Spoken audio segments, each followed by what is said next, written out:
Good evening, everyone, and welcome to the council meeting for June 23rd, 2025. Individuals who are interested in participating in this evening's meeting were eligible to register online using the delegation registration form at www.kitchener.ca/delegation or via email at delegation@kitchener.ca.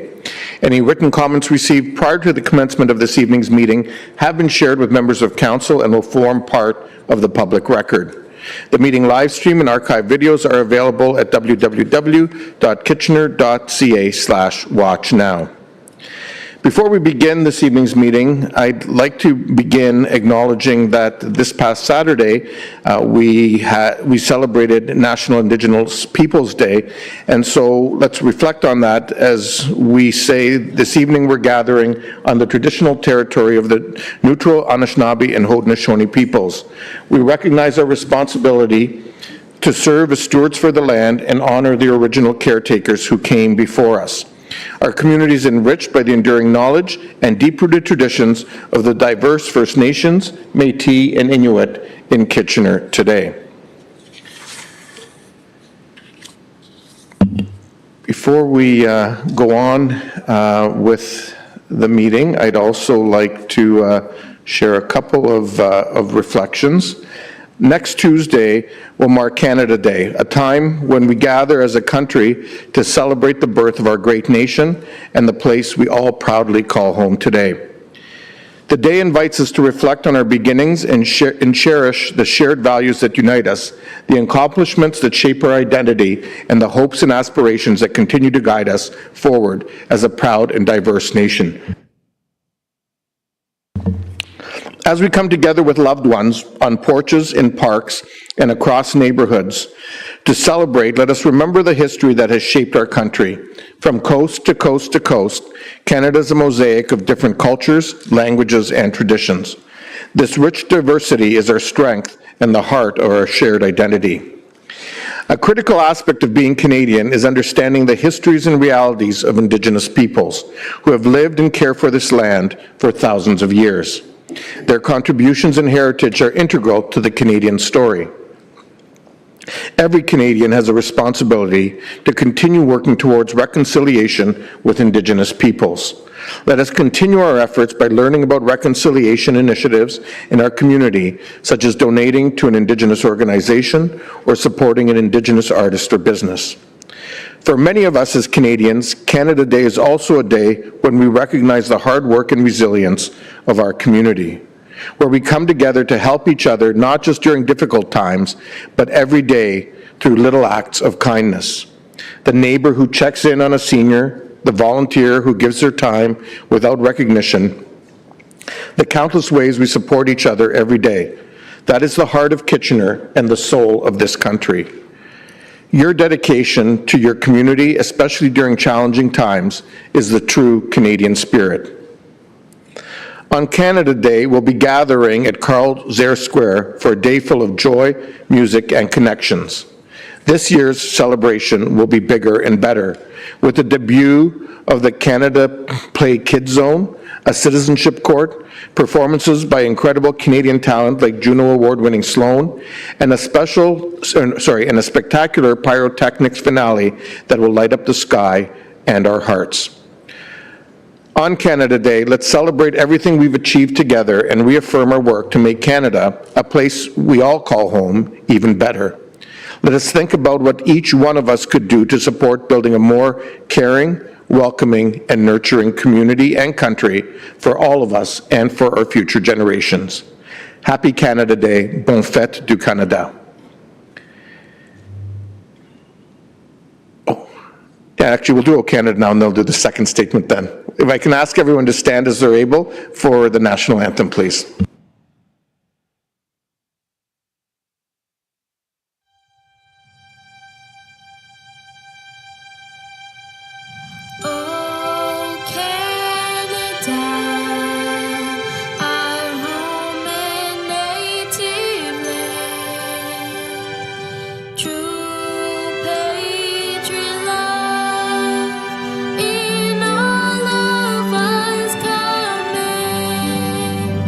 We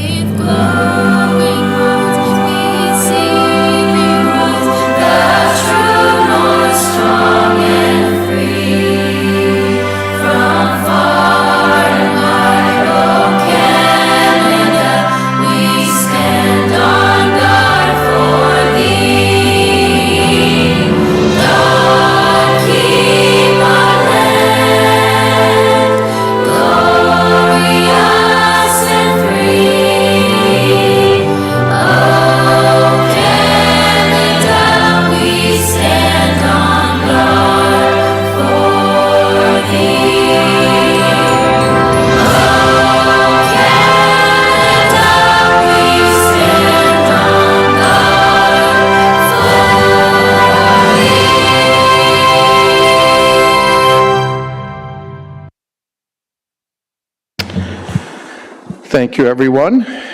And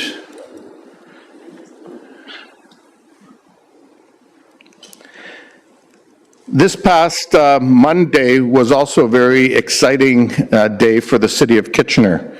And it has been a truly exciting season for the city as a whole, a time marked by momentum, progress, and meaningful partnerships. Together, we're building a stronger, more connected community. We're building Kitchener together. We've made immense strides across multiple fronts, whether it's been by achieving our housing targets or advancing critical infrastructure. Kitchener has been moving forward with purpose and determination. The confidence that both the federal and provincial governments have shown in our city through significant investments speaks volumes. It affirms the work we're doing here in the City of Kitchener. Most recently, the Province of Ontario announced that the City of Kitchener has received $10 million to complete a multi-purpose quad gymnasium as part of the Kitchener Indoor Recreation Complex. This funding is part of Ontario's Community, Sport and Recreation Infrastructure funding. It marks the second investment in the recreation complex from the Province of Ontario. The province supported the initial phase of the complex with $8.1 million through the Investing in Canada infrastructure program. At the same time, the Government of Canada has invested $11.7 million to date from the Investing Canada Infrastructure Fund and the Green and Inclusive Communities Building Fund. This includes receiving $2 million for this gymnasium project through the Government of Canada's Green and Inclusive Community Buildings Fund. These investments aren't just dollar amounts, they're commitments to our community's health, inclusivity, and vitality. And they reflect a shared vision of Kitchener as a thriving, welcoming, and forward-thinking city. And we just want to take this opportunity to publicly acknowledge and thank both our federal and provincial partners in this important city-building project. Okay, with that now, we'll move to item 2 in the agenda, the approval of the minutes, and on motion by Councillor Davey, the minutes of the regular meeting held May 26, 2025, and special meetings held May 26th, June 2nd, and June 16th, as mailed to the Mayor and Councillor, be adopted. All those in favor? Thank you. All those opposed? That is carried. Are there any disclosures of pecuniary interest? Councillor Stretch. Thank you. Yes, I'm declaring the same conflict of pecuniary interest conflict as I did last time. I think it's item 6.1. Evictions due to renovations. I own land and currently rent out 2 apartments. Thank you, Councillor Stretch. That's been noted. Councillor Singh. Yeah, the same as conflicts noted in the Planning and Strategic Initiatives Committee from last week, item 7.6C and 7.6B, and the nature of owning rental property. Okay, thank you. If I can just remind both of you to fill out the required paperwork. With the noted conflicts, we'll now move on to communications referred to file, and there are none. So we'll now move into presentations. And I'd like to invite Jana Miller and Gary Kent, the CAO of Peel Region, and a board member of the Canadian Association of Municipal Administrators to come forward to present the Willis Innovation Award for the Kitchener City Hall Service Centre. Welcome, Mr. Kent. Thank you, Mayor Verbanvich and members of council and staff, and you're going to have a busy evening, so I'll try and do this fast and get you on with it. I bring good news, which maybe you don't always get at this podium.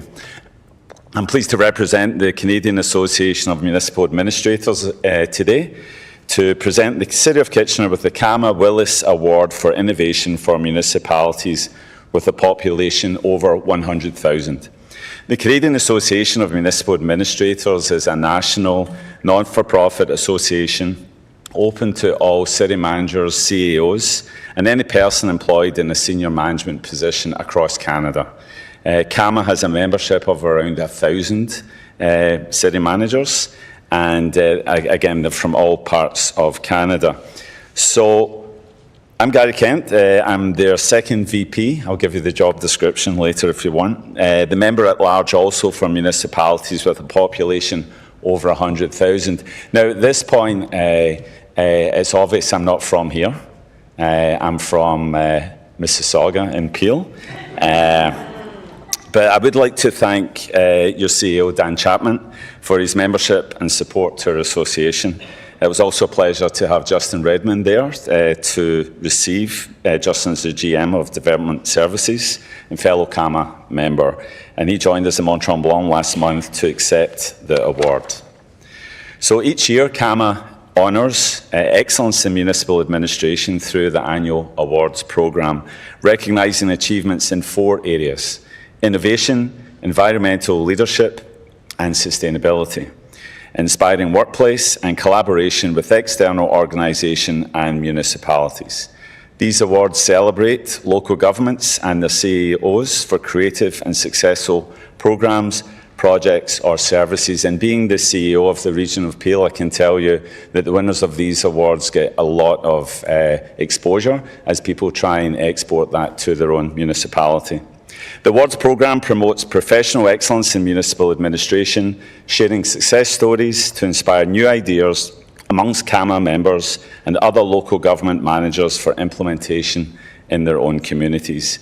And giving Canada's diverse communities awards for innovation, environmental leadership and sustainability and inspiring workplace are categorised by population: under 20,000, between 20 and 100,000, and, like yourselves, over 100,000. So you're playing with the big boys and girls in this award category.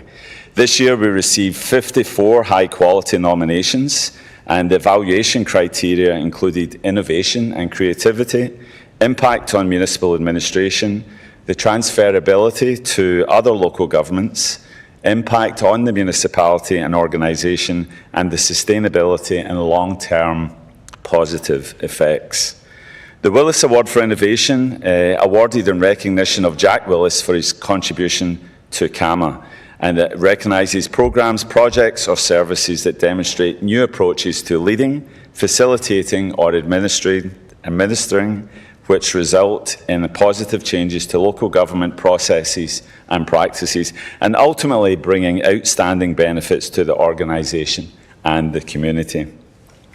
So this year's winner of the CAMA Willis Award for Innovation for a municipality with a population over 100,000 is, of course, the City of Kitchener for your City Hall Service Centre project. And before you all applaud, we've got a video we're just going to run, I believe.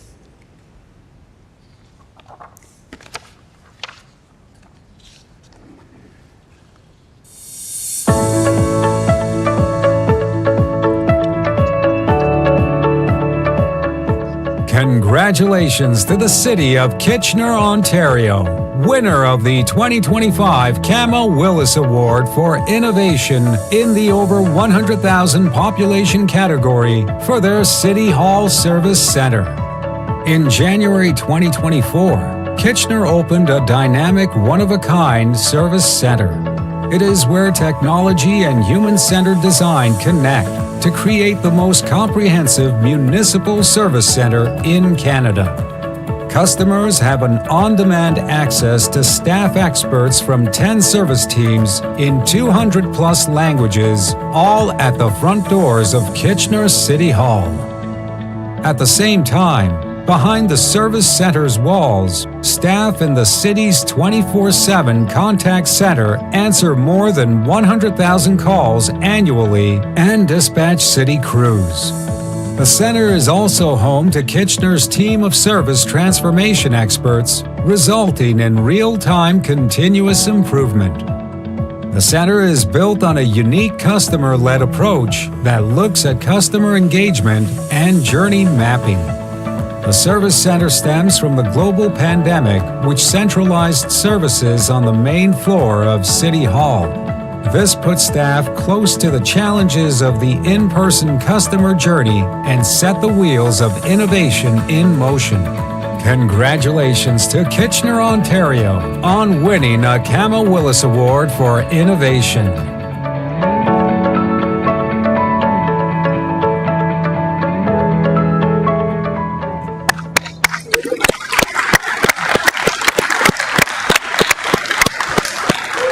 So I guess this is where I go up, and if I can invite Jana and the Customer Service Center team down. We'll take a picture.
Congratulations to the customer service team, as hopefully you're going out to celebrate now. It's quite the achievement. And Gary, thanks for making the trip down all the way from Peel. We appreciate it. Thank you. Okay. We'll now move into delegations. I've had to make a couple adjustments to the schedule, so we're going to deal with 7.6.B first, then 11.1.A and point B, and then we'll go into the balance of the agenda. To all the delegations here this evening, the city values and encourages participation and dialogue in a democratic process that occurs in council and committee meetings and through written submissions and correspondence. It's important that these interactions remain respectful towards other members of the public, staff, and members of council. In cases where dialogue is not respectful or a delegate interrupts the mayor, councillors, staff, or other delegations, makes derogatory statements about the mayor, councillors, staff, or others that are disrespectful, or uses hate speech or language that is considered harmful or defamatory, the chair may interject and take necessary actions to maintain a respectful and inclusive environment for everyone, which could involve removal from the meeting. One last reminder, delegations are permitted to address council for a maximum of 5 minutes, which will be displayed on the screens in front of you. When there is 30 seconds remaining in your time, you'll hear a small audio tone that will signal 30 seconds remaining. Please take time to conclude your presentation, as there will be a second tone at the completion of your time, and the microphones will automatically turn off shortly after the exceeded 5-minute mark. Lastly, please do not take offense if following your presentation there are no questions from council. This is council's time to really listen and reflect upon the opinions and ideas shared with us from our community members. And one last point, as a note on a couple of the issues we're hearing from delegations who have spoken before, we just want to remind everyone that if you are speaking again on an item you've previously addressed council on, that you're to focus only on new information and not reintroduce information that has previously been presented. So with that, I'll move to item 7.6.B, which is... Sorry, just one second, which is zoning bylaw amendment for 924, 944 King Street. Ms. Barrisdale is here to answer any questions if there are any. Hold on one second. Councillor Chapman, do you want to bring that item forward, please? Yes, I'm happy to do that. It's been moved by myself and seconded by Councillor O'Dooney. That 7.6.B be adopted. Okay, thank you. Any questions for Ms. Barrisdale? There being none, it has been moved and seconded. All those in favor? Any opposed? That is carried. Thank you for coming in, Ms. Barrisdale. We'll now move on to item 11.1.A. First of two dog designation hearing recommendations, and we have Mary Ellen Vesna here. Ms. Vesna, if you want to come to the podium in the middle, and you have 5 minutes to make your presentation. Here, let's just ask staff to lower that for you a little bit. I'm good. Thank You're you. good? Okay, thank you. Please go ahead. Hi, my name is Mary Ellen Vesna. I live in Kitchener. I've lived here for approximately 11 years now. I'm here on behalf of Nicole Edwards. We were here this morning for, I guess, the last chance to Nicole to try to get her dogs back. Nicole has been struggling for a while now. She has two beautiful dogs, purebreds, bulldog, I think bulldog terriers. I know they're big and they're heavy, and you know, Nicole is very. She's not tiny, but she probably weighs 130 pounds, soaking wet. I see her walking the dog. She's got the dogs wrapped around her waist, and she's taking the two of them walking. And it's sometimes, I guess, it's hard for her, but she's done well with the dogs. She was basically forced to live in a motel for over a year. And I think what's happened with the dogs is they've acquired, I guess you'd call it cage rage. Because she was in the motel, they were in a cage, and she'd take the dogs out as much as she could for what she could do. When she'd take the dogs out, like I said, she'd had them wrapped around her waist. I know of an incident that happened where somebody came up to the dogs, and Nicole wasn't with the dogs at the time. She was maybe 40 or 50 feet away from them, and one of the dogs attacked. Somebody came up to pet the dog, and I guess the dog attacked him because the dog didn't know him. And I don't know the whole story, but I do know that Nicole has tried really hard to keep her dogs healthy and cares very much about her dogs. She's really struggling. She lost her son approximately 6 months ago to a fentanyl overdose. She really has tried. She just got into an apartment. SOS helped her get out of the motel and got her into an apartment, which is probably the worst thing she could have done, because they pretty well cut her off of everything. She hasn't gone to the city Kitchener for any help. She's done this all on her own, I think, from the get-go. And I just think that Nicole needed some help with her dogs because she's so alone. And I think when the SPCA came to take the dogs, she's basically beside herself, you know. I really feel for Nicole because she's like a daughter to me. She's always been strong, and she's always been a good kid, you know. She's always struggled by herself, but I think today she was told that the dogs weren't going to be coming home, that the SPCA has decided to keep the dogs. And I guess Nicole took it right to heart, and she threatened suicide on herself, and of course, you know, you just can't do that. It doesn't work very good. And so I guess when she left here, the police are waiting for her outside, and they took her to the hospital. So that's why she's not here. They formed her, and I mean, I love Nicole, and I agree that Nicole has some issues, but I think taking away what she has, and that's all she has, is put a real strain on her, and you know, losing her son and then losing the only two things she has left in her life, you know, is really hard on her. So I'm just asking on behalf of, you know, the people here in the tribunal, if they could find it in their hearts to give Nicole some time to find a place. I know that we're looking for a house to live in with a big backyard, and I just think if you gave her some time, she could turn it around. Thank you. Thank you for your time. Thank you very much, Ms. Vezina, for coming in and bringing,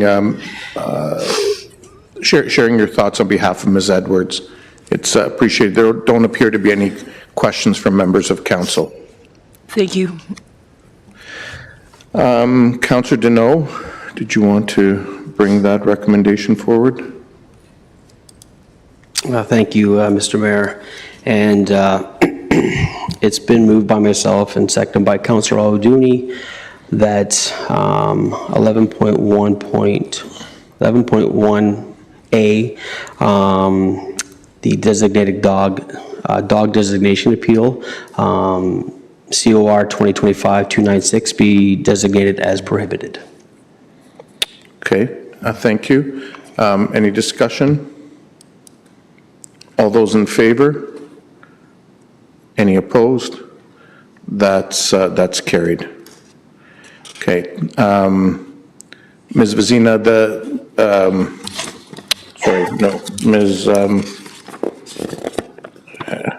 Ms. Vezina, the council has upheld the decision from the committee earlier today. Okay, thank you. Next, we have Mr. Jason MacArthur with respect to 11.1.B.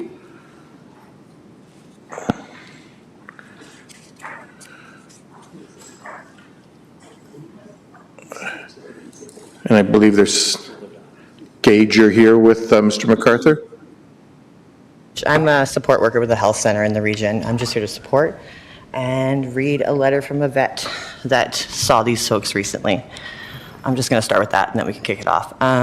So it says, all 3 dogs were very well taken care of and showing great body weight signs and coat conditions. Owner was equipped with muzzles for all 3 dogs. However, they were not needed. Although the dogs were excited, they responded to the owner's commands when asked to sit and stay for vaccines and other components of the appointment.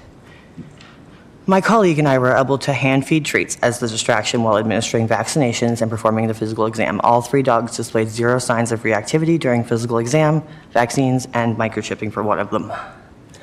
Owner was able to manage them for each task so that we could execute what was needed to be done despite being in an open area surrounded by other dogs, cars, and people. Do you guys want to chime in? Hi. It comes down to this again, and there was an issue with somebody getting bit. That dog was dealt with and put down. These other 3 dogs that we were discussing, they didn't do anything wrong other than guilt by association. They were there. They had been. It was said that they were dangerous before that last year. But what happened was we were told your dogs are dangerous because there was an incident. If they get out, they can be shot on sight. Here's some fines. And they were very intimidating, and that was it. We didn't realize we could appeal the matter, or we certainly would have, as we did last week, because we knew that we could. So we feel that a part of this moved forward without us and without evidence that would have certainly helped us in this case, in this matter. We do have video of the dogs interacting with the vet for the first time, but I realize that it's not something that we can play for you. 2 of the dogs right now just got their certification as mental health workers for my daughter and myself. We both suffer with PTSD, sorry. So these dogs are not only dogs, they're actually, workers for my daughter and I. And like I said, when the person was bit, our dogs weren't involved. They just happened to be there. And one of them didn't even leave the front door. I wish somebody would actually be around to actually meet them, and then they would know nobody's giving them a chance. No one's coming to see them. Like I said, I would gladly play a quick video so you could actually see these dogs and the way they are. They've never hurt anybody. They've never growled at anybody. They've never done anything wrong. The dog that bit, we were babysitting, and we had that dog destroyed that afternoon. I don't know really what else to say. They're part of our family, and like I said, they're beautiful dogs. They've never hurt anyone, and I don't think this is really fair. My daughter's going to be destroyed, and so am I, because these dogs haven't done anything, not even close. my neighbor's dog or cat ran in the house the other day, and I caught them licking the poor cat in the kitchen. Like they don't know their size; they're just big babies, and I just wish people would come and see them before they judge them on complete ignorance and not truth. I don't really know what else to say for them. I don't know, but they don't deserve this. I know that much. I just hope that you'll think about the decision, and I mean, I've got them all. That's another thing, actually. The Humane Society said they had no record of us chipping them or licensing them, and when we were there, they were, and we proved it. So I don't know why the woman said they had no record of it. We found the information in a parking lot in about 5 minutes, and we don't work at the Humane Society, so I don't know why she would say they had no record, because we did have them licensed and we did have them chipped right away. All 3 are booked to be castrated next week, so aside from that, I don't know. So thank you for your time. Thank you to all 3 of you for your delegation. I don't see any questions from council. Thank you very much. Councillor Deneau. Thank you, Thank you, Mr. Mayor. It's been moved by myself and seconded by Councillor O'Dooney that item 11.1.b, dog designation appeal, MacArthur and Shepherd, COR 2025-295, be designated as prohibited. Okay, are there any discussion? Not. All those in favor? Any opposed? That's carried. Mr. MacArthur, council voted to uphold the decision of the committee.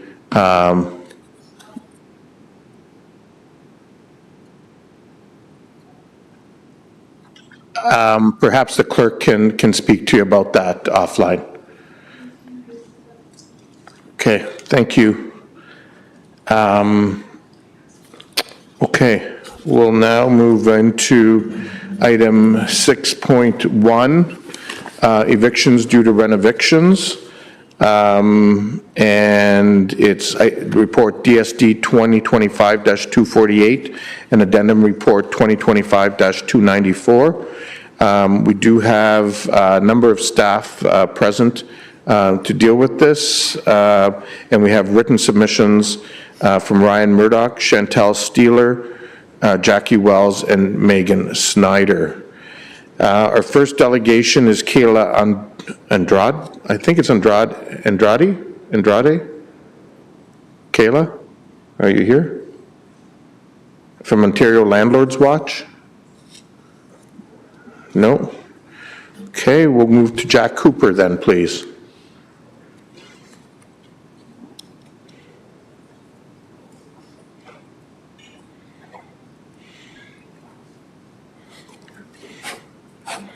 Welcome, Mr. Cooper. Hi, everybody. Hope everybody's doing well today. My name is Jack Cooper, and I've lived in Kitchener-Waterloo on and off for the last 40 years. First as a student, and then working in the community at the University of Waterloo and a couple of other places. I've also been involved with the music community for a number of years. I've lived primarily in rental units for most of my days of housing. It was many years before I purchased my first house. In moving to Guelph and living there for about 10 years. And then after that, came back to Kitchener and purchased a condo downtown Kitchener, where I've lived with my wife, Heather Majuri, since 2016. So I've experienced a number of rental situations and situations as a property owner, and I'm currently, I guess, at the other end of my career, whether that means retirement or figuring out what to do next. I've always believed that access to affordable and safe housing was a social contract based on a couple of points. The availability of a wide range of housing types, including shared accommodation, rooming houses, small to large apartments, townhomes, semi-detached, detached housing, which could accommodate a number of individual and family situations, but also provides a bit of liquidity. So if there's events in life where one has to go and either downsize or things that change, there would always be some type of housing that's available. The other part of this is with that housing would be affordable within the common benchmark for adequate housing, not to exceed 30% of one's household before tax income. And given those scenarios, the majority of individuals could find some type of, let's call it adequate housing based on current or changing circumstances.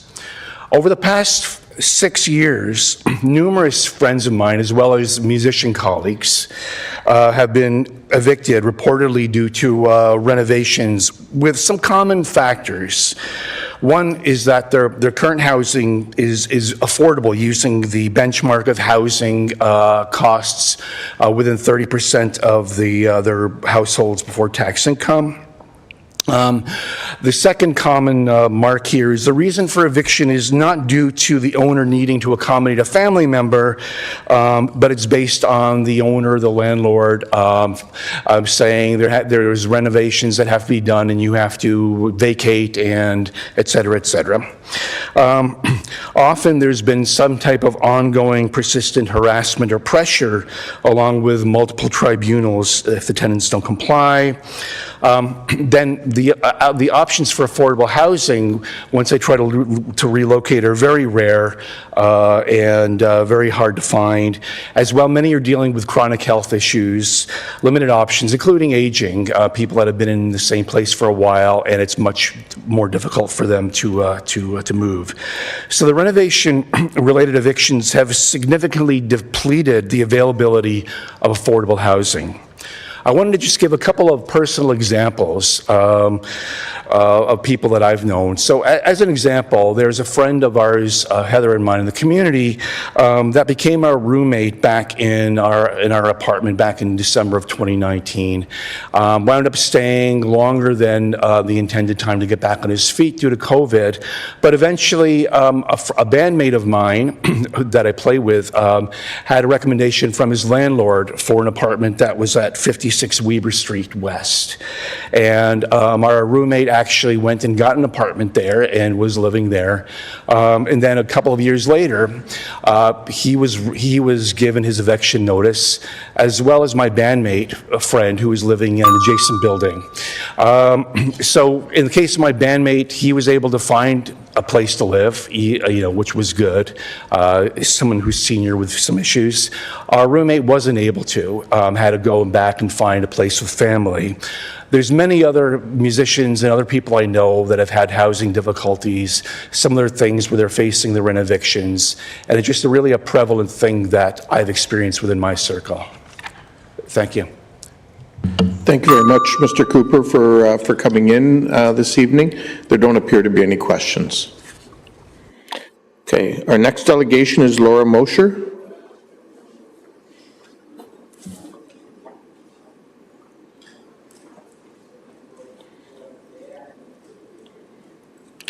Welcome, Laura.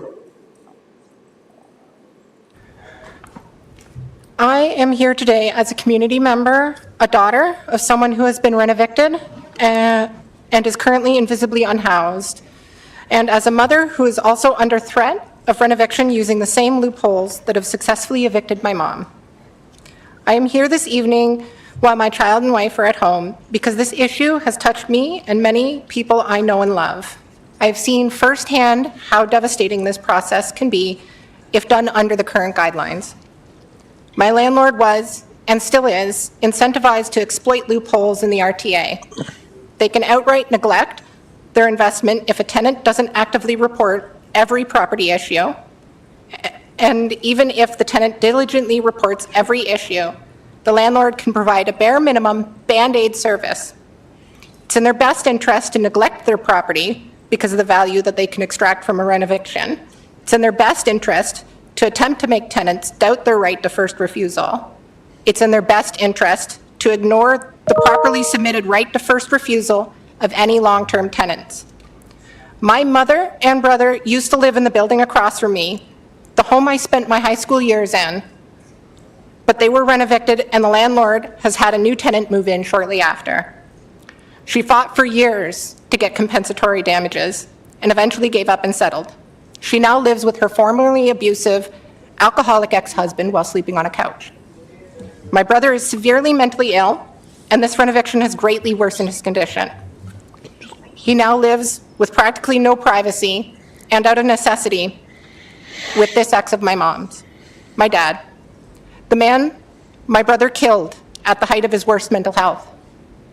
My dad was resuscitated and he's still alive for now. But this is the true cost of rent evictions.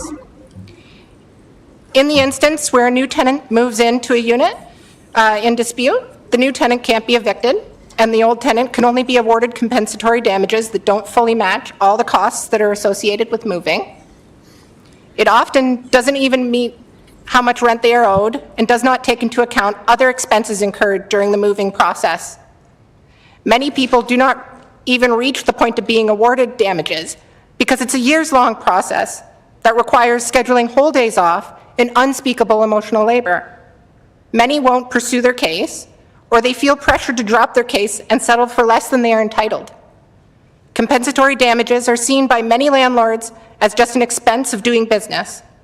We need a bylaw that will truly affect the investor's bottom line with a mechanism to provide applicants' tenants with information on their rights. By doing this, you disincentivize potential bad actors, while also taking some of the onus off of tenants who are going through a traumatizing, destabilizing event. Even though my mother was informed of her rights and submitted her right to first refusal, she was still unable to return to her apartment. Maybe if the landlord would have had to contend with the process of obtaining a license, this would have never happened. I live in the building beside where she used to live. It's owned by the same people, and I have to live in fear and uncertainty of my tenancy, of where my wife and little girl will go if this happens to us as well. We can wait for other levels of government to save us. We can sit here and do nothing. But while we wait, countless community members will go through this very same process, and they may not make it out. If they do, they will be fundamentally changed and will be more reliant upon the system, if not on the corner of Victoria and Weber. This is not a time for cost saving. This is an urgent issue, and it's absolutely life or death.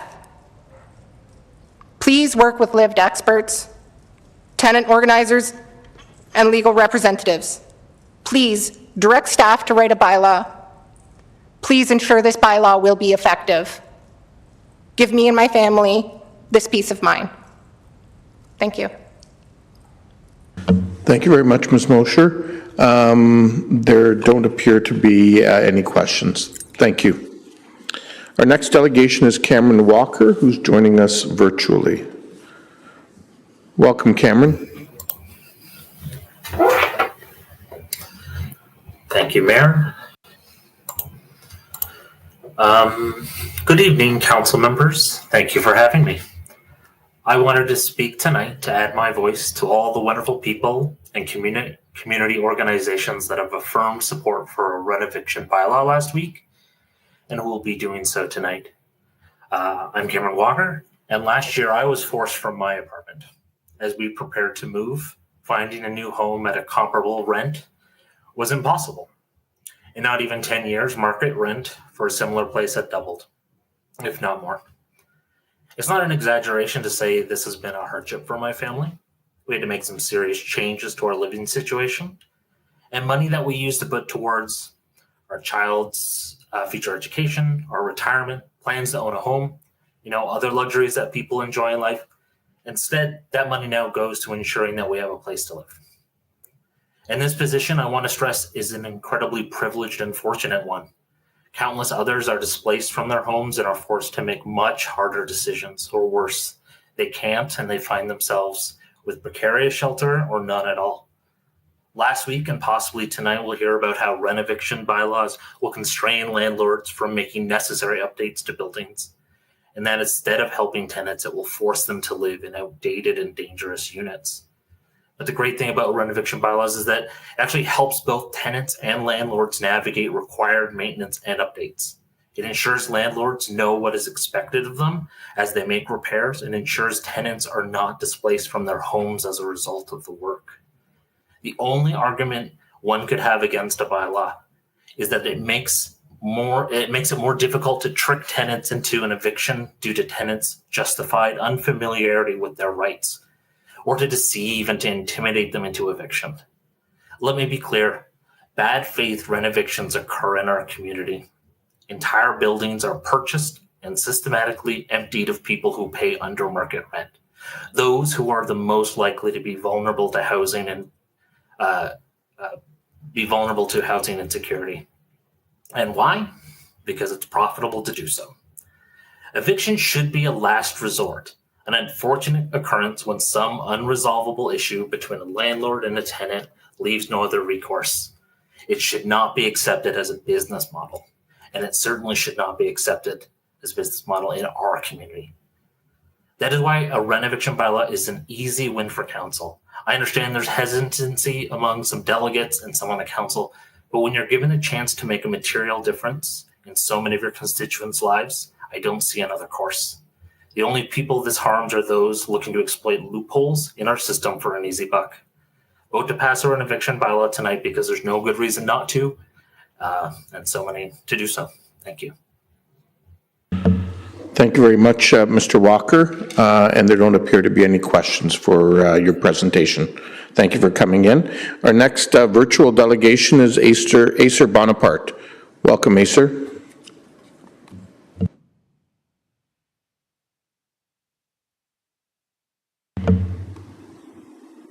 Hello, Acer. Acer Bonaparte? Oh, Acer, it appears that you're muted. Can we ask you to unmute yourself, please?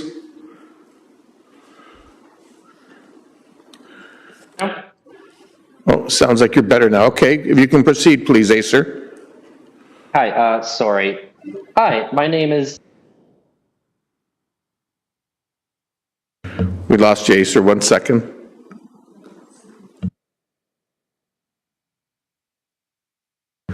Okay, it appears that we've lost the connection with Acer, so we'll proceed to our next delegation, and we'll try to bring him back. Oh, he's back? Acer's back. No. Okay. We'll come back to Acer once we get a stable connection. We'll now move on to Sydney McDonald, please. Sydney McDonald.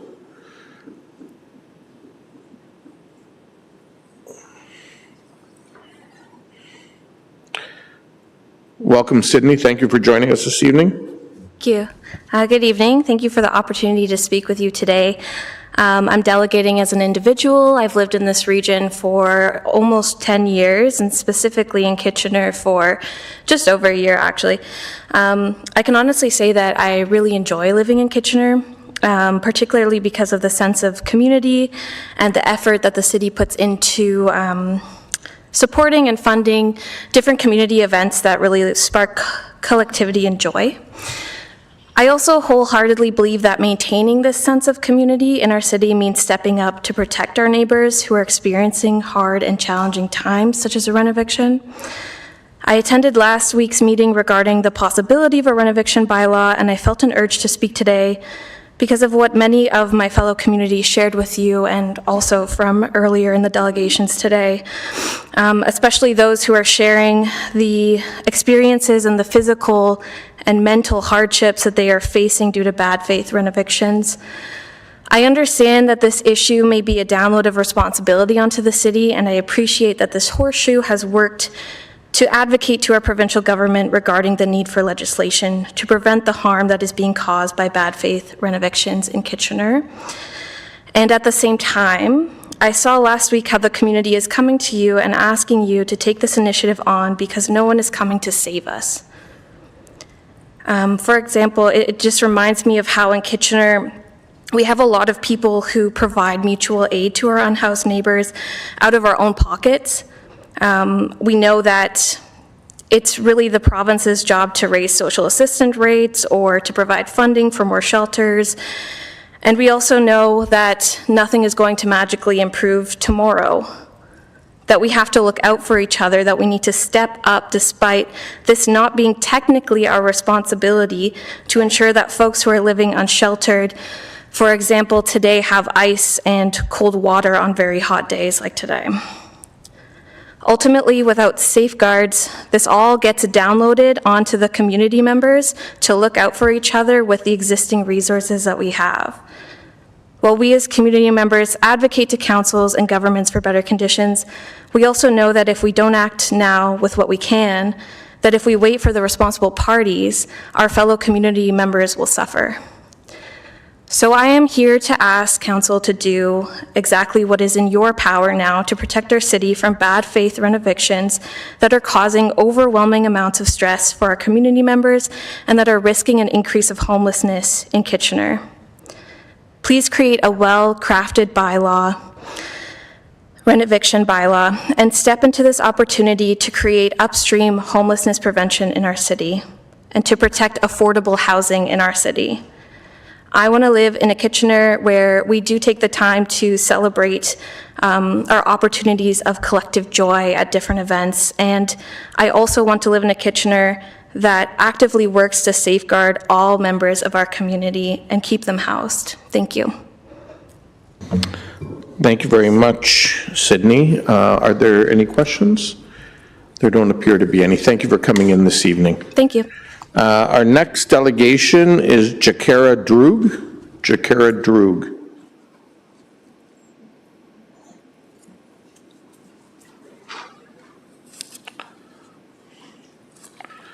Thank you, Jakara, for coming in today.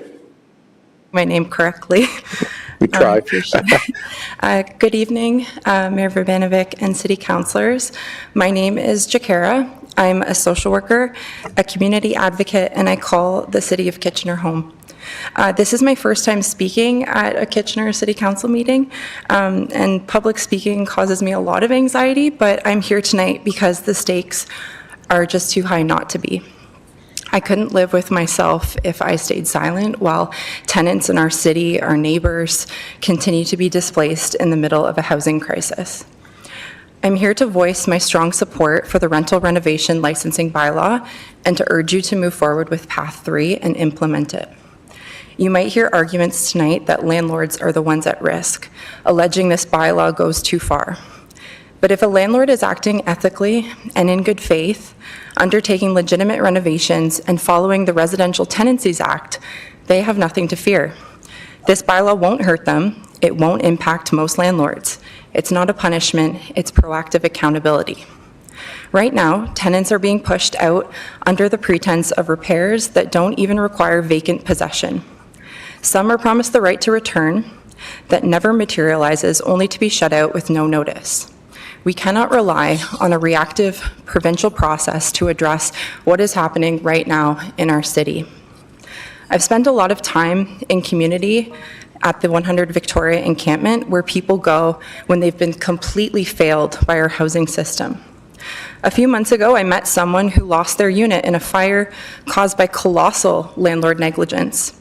There was no accountability, no support, and no rehousing plan. They ended up on the street, and they're still there, living at 100 Vic encampment, not out of rebellion, but out of desperation and survival. That's the real pipeline from renovictions to homelessness. The trauma of eviction doesn't end when the notice is posted. These are people's homes. The emotional toll is heavy.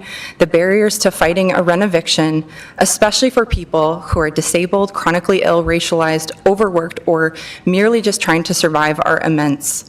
Most people don't have the emotional bandwidth, legal literacy, or time to take on their landlord. This bylaw helps shift that burden back where it belongs, onto property owners. You may also hear that this bylaw would reduce affordable housing, but if that were true, we'd already have enough. Renovictions are precisely what erase affordable housing stock in this city. I also want to acknowledge the tone of the last council meeting I watched. I was really disheartened by the way delegates, many with lived experience, expertise, and credible research were treated. And I think tone policing constituents only reinforces the power imbalance between elected officials and the public. If people show up emotional, it's because they're living with the consequences of policy failures every single day. I ask council to meet that courage with empathy and respect.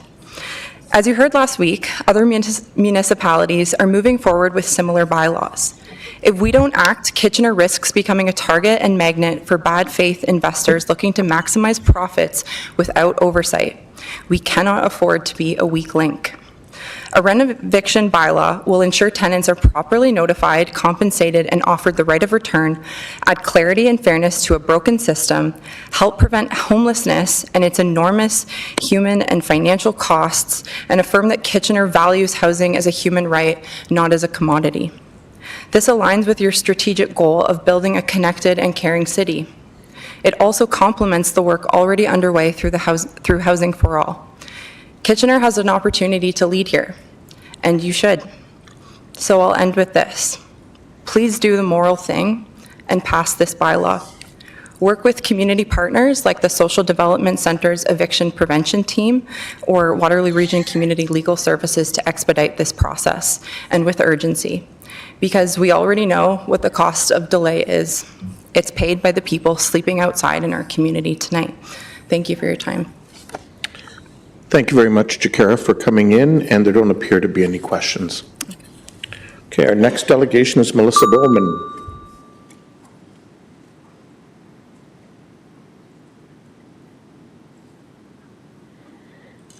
Welcome, Melissa. Good evening, Council, and thanks to all of the delegations who spoke so far, and kudos to those doing it for the first time tonight. That's great. As many of you know, I'm a big believer in the importance of more housing, and it's one of the reasons that I'm a co-founder of Waterloo Region Yes in My Backyard, or WRYMB, which urges the cities of Waterloo Region to adjust their zoning to allow for more housing, especially affordable housing.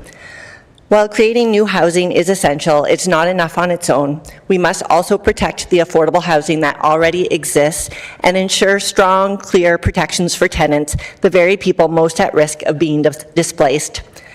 There's no doubt in my mind that Kitchener has done a lot to support the creation of more affordability for housing.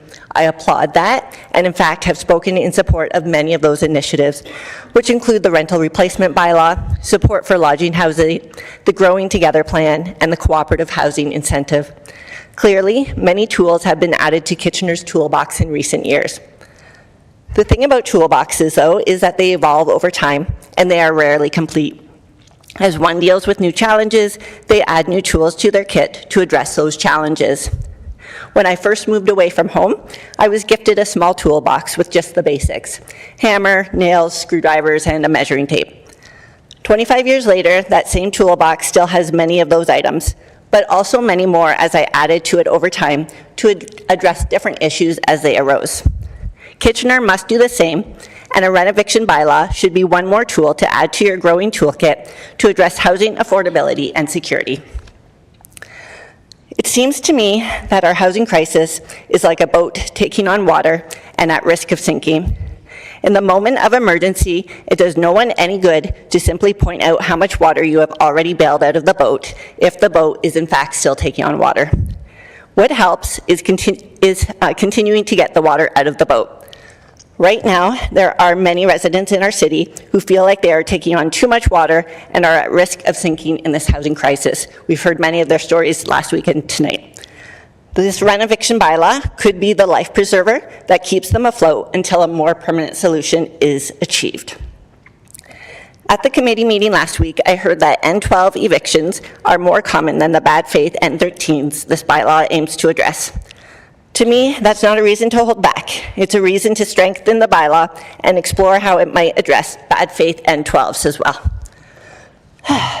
To be clear, this is not a critique of staff, who I am time and again impressed with their work. What they have recommended in the report could be considered as a prudent, appropriate, and safe way forward.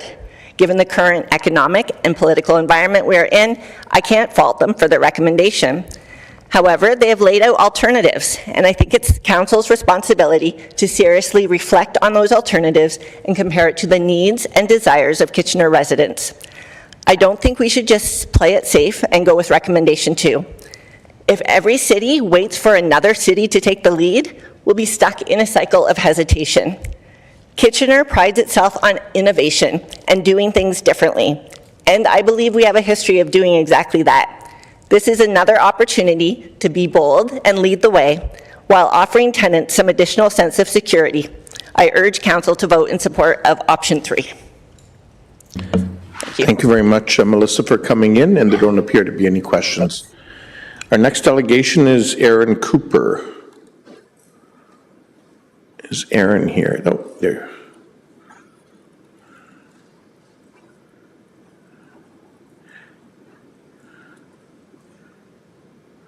Welcome, Aaron. Hello, my name is Erin Cooper, no relation to Jack. A tenant at 250 Frederick and member of Acorn, and I'm here today to expand on my experience as a renter and rebut a couple points made in opposition of the bylaw last week.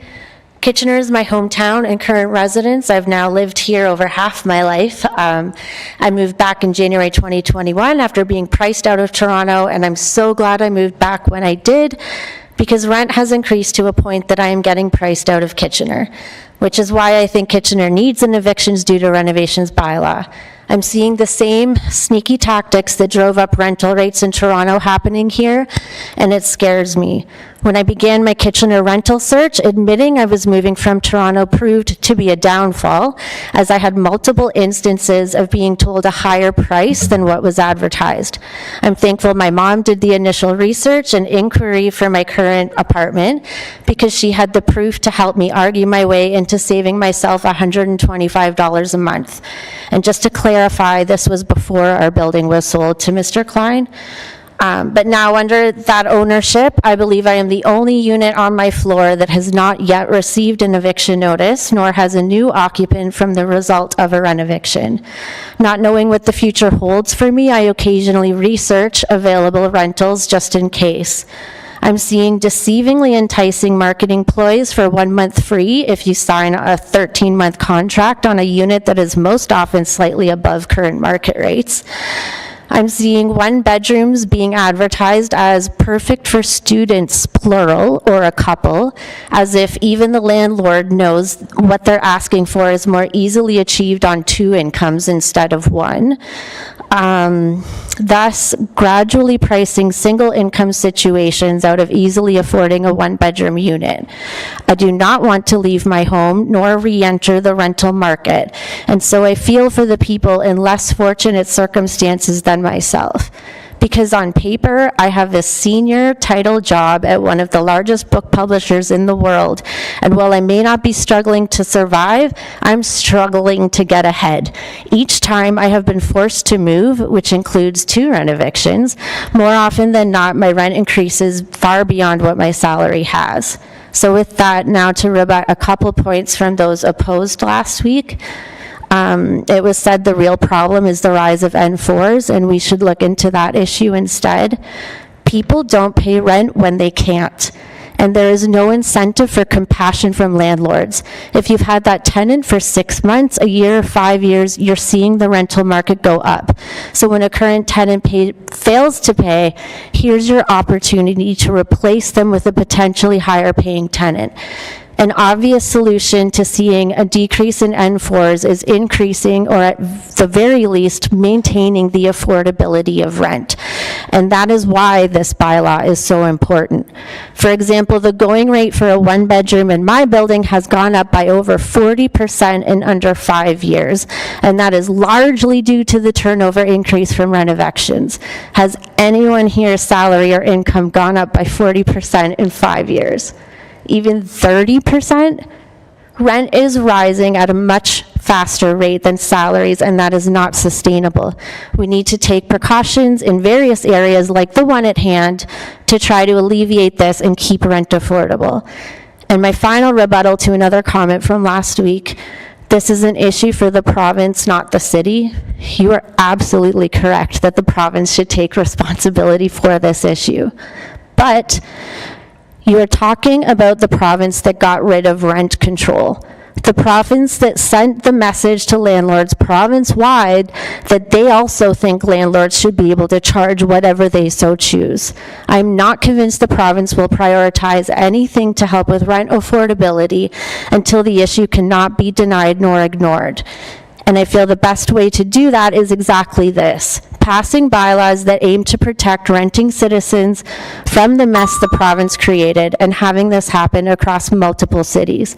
The movement has begun in Hamilton, Toronto, with London, Ottawa, and St. Catharines hopefully on the way. We need to join them. Thank you for your time. Thank you very much, Aaron. Appreciate your input. Has Acer rejoined us by any chance? No, not yet. Okay. Ryan Murdoch. Is Ryan Murdoch here?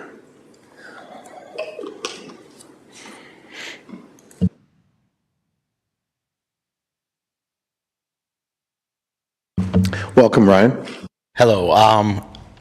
I'll try to make this quick because I know you've already heard from me before, and I always appreciate when I show up and you all listen. Last week was great. Jason mentioned how like a little bit of hope, and you honestly gave a lot of people a little bit of hope, and I don't think it's false hope, because all you have to do tonight is push this forward and get staff to do that, and then through hard work we'll draft a good rent eviction bylaw, and you'll improve people's like material conditions and mental security so much, and like that little bit of hope is important. But also people are resilient, and honestly most of us as tenants have been disappointed before, so I think we'll bounce back. But like it was really great to see like Mayor put it forward, step up and show like the leadership that this region needs, because I think if you guys go forward with this, it gives you a chance to lead and show Cambridge, Waterloo, and the other areas that like they need to step up and do this too. And so I think it was a really important moment last week, and I think tonight's important.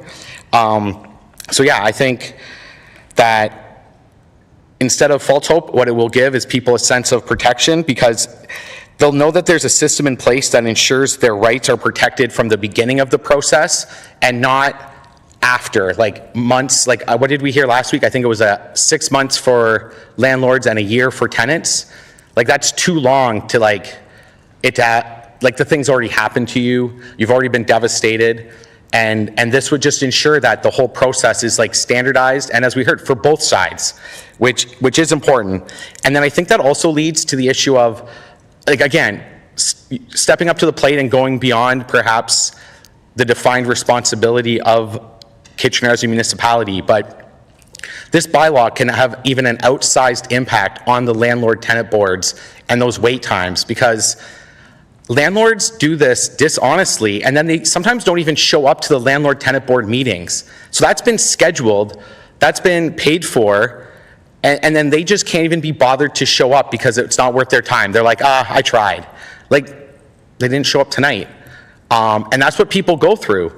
And so by ensuring that they actually have to like put some skin in the game, it will really impact those, I don't know what to call them, like false hearings, but like, and that will speed up and expedite the process for all the other issues the landlord-tenant board faces. And I'm not going to say it's not solving anything, but it will markedly improve that, especially as other municipalities see the leadership of the municipalities that are doing this, and more do it. And then that will take pressure off the landlord-tenant board from like dealing with all those absurd hearings that don't end up happening, that just take up time and consume resources. So yeah, I'm really excited for tonight. Again, thank you for all your time, your patience, your listening. It isn't unnoticed, and yeah, I really appreciate you all, even though it sometimes maybe hasn't seemed like that. And same with staff. Just because we critique a report doesn't mean, like, it's just, you know, we have thoughts on it, and we hope it's never personal. We don't want it to be personal. Like, we all have hard jobs, and sometimes our bosses let us know when they want something improved. So yeah, Okay. And thanks to everybody who showed up tonight, too. It's Thank always you, impressive. Ryan. We do have a question for you, Councillor Schneider.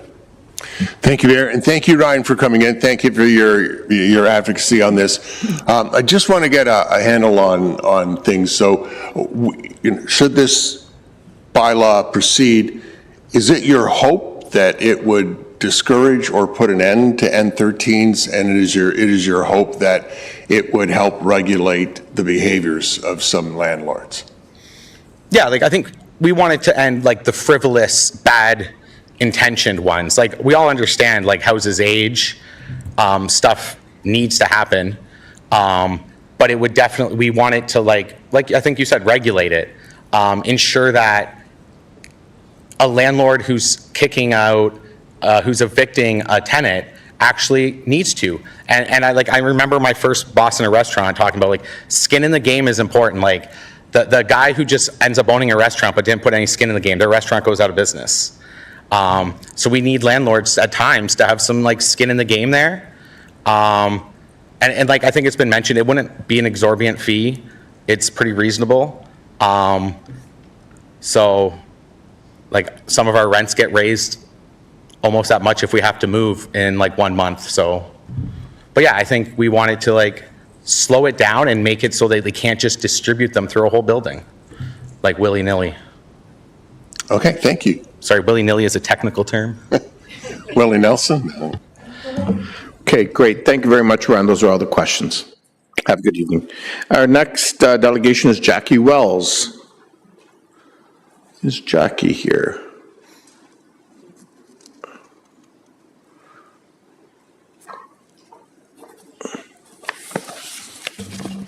Welcome, Jackie. Greetings, councillors. Today I'd like to speak to you as the chair of Waterloo Region Acorn on city staff's supplemental report to eviction due to renovations. First, we'd like to thank council for the informative discussion on the issue last week and the efforts made to ensure tenants' experiences are heard.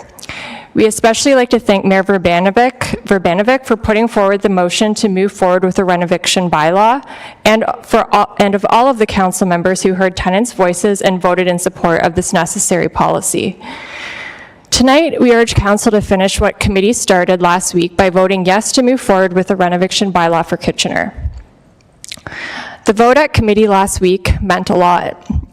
It sent a clear message: tenants matter, our homes matter, and the City of Kitchener is prepared to act when people are being unjustly displaced from the communities that they call home. We also want to acknowledge the effort city staff have made to find a feasible path forward by retaining a consultant to support the development of the bylaw without compromising other important priorities. While we understand the timeline for reporting back may extend into early 2026, we urge council and staff to move as quickly as possible to protect more homes from being lost in the meantime. We'd like to take this opportunity to briefly address some common concerns raised by landlords, because we've definitely thought about this. If there's a cost for a renovation license, that could stifle necessary renovations and repairs to rental stock. That's one thing they might say. We would honestly say that landlords are already neglecting repairs. Not all of them, of course. Personally, I have a good landlord, so I'm happy with that. But many landlords do intentionally neglect repairs in order to justify needing to do extensive repairs so that they can evict tenants through N13s. And the bad actors who issue these N13s who have no intention of allowing the tenant back are probably often the same people that neglect repairs. If landlords refuse to do repairs, the municipality has the power to fine them, just as they always have. If the city is that concerned about repairs not being completed, you can consider other initiatives such as programs like Toronto's Rent Safe. And just to be clear, it is also possible to do renovations without requiring the unit to be vacant, and that's not a renoviction, and that wouldn't require the renoviction bylaw wouldn't apply to a situation like that. There are many things. I know a tenant in my building had their windows replaced. They also had their kitchen unit, like their cupboards replaced, and they never had to vacate. Secondly, some landlords may be concerned that the cost of the program forced on landlords is likely to trickle down to tenants. But we do have rent controls in older buildings built prior to 2018, and these are the buildings that are specifically targeted often by rent evictions. Even with AGIs or above guideline increases, the highest a landlord could charge is a 5.5% increase in rent yearly, which is pennies compared to the 100 to 200% increase in rent that long-term tenants face if they're evicted and have to find a new apartment. Even if the city charged $700 per unit like Toronto does in their rent eviction bylaw, and even if 100% of it was somehow passed down directly onto tenants who would be rent evicted, that's still only about a 5.8% increase in rent for the average affordable rental unit. Affordable in this case is defined as $1,000 in rent. This is a small price compared to the 75 to 200% increase in rent that long-term tenants face when they're forced to look for a new apartment on the market. Another concern may be that licensing requirements on landlords are outside the legal authority of the municipality and are therefore illegal and unenforceable. Landlord licensing does already exist in several municipalities across the province, and in Kitchener we also have landlord licensing specific to rooming houses and lodging houses. Jurisdictions overlap between the province and municipalities all the time. These overlaps are built into our provincial law. So long as local laws do not conflict with provincial laws, there's no issue. The Supreme Court and courts of appeal have repeatedly emphasized that municipalities have a broad scope of power to regulate local concerns as authorized by the legislation under which they operate. So we urge council to consider the cost of not acting. Displacement isn't just a crisis for tenants, it's becoming a crisis for the city. When people are vulnerable, they often end up in housing area situations, which can lead to increased cost to bylaw, etc. It was incredibly powerful to see so many ACORN members and allies show up for this cause last week. And that kind of turnout only happens when people are desperate for change, but it also shows us that when you give people a reason to believe that their city is listening, they show up. We're grateful that the committee heard us, and tonight we're hopeful that council will follow suit and move with this bylaw across the finish line. We're committed to supporting the process however we can, whether through consultation, outreach, or ensuring community voices continue to be heard. Let's work together to make sure Kitchener leads with bold, concrete action to protect tenants from rent evictions. Thank you, Jackie, for coming in. We do have one question for you. Councillor Chapman. Yeah, thank you, Jackie. Could you just explain what the rent safe bylaw is in Toronto and how that works in conjunction with the rent eviction bylaw? The Rent Safe program has been around for, I think, a number of years, so it actually precedes the rent eviction bylaw. To be honest with you, I don't know the exact details, but it basically just enforces, my understanding is that it enforces property standards and makes sure that, you know, people aren't living in unsafe situations because of neglect to their unit. So I think there's a reporting process and accountability to the city or the program. Okay, thank you, Councillor Chapman. And Jackie, those appear to be all the questions. Thank you for coming in this evening.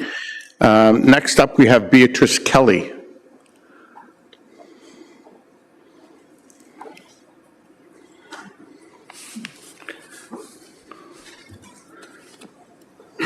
Welcome, Beatrice. My name's Bea. I'm here about, I have a speech. My landlords have made the process of unnecessarily harmful since they served my N13. They exhibited a pattern of misleading tenants and neglecting their responsibilities as landlords. This started almost immediately by attempting to push me out months before my termination date. When clarification was requested by myself as well as other tenants, we were always given vague or simply no responses. They misrepresented the process by leading tenants to believe that a termination date was an eviction date and never informed of any avenue where we could keep our tenancies. In one case where a tenant spoke up, they were shamed by the landlords to the other tenants in the building, claiming she was holding up all the renovations.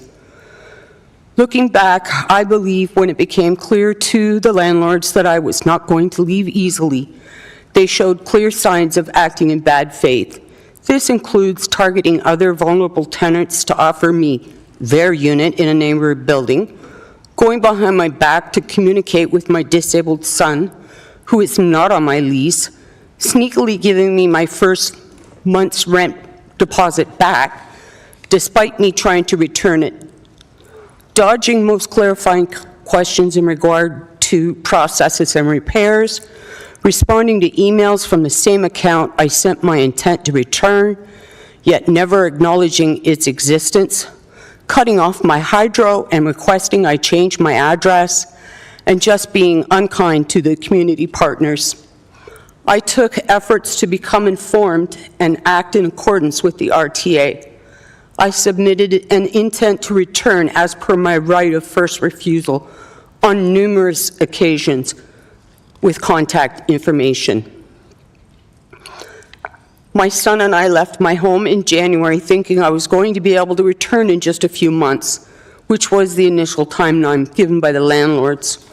Over the course of the next year, I would reach out repeatedly to not only affirm my intent to return, but to gain any updates in terms of the repairs as the landlord's responsibility to provide clarity on this.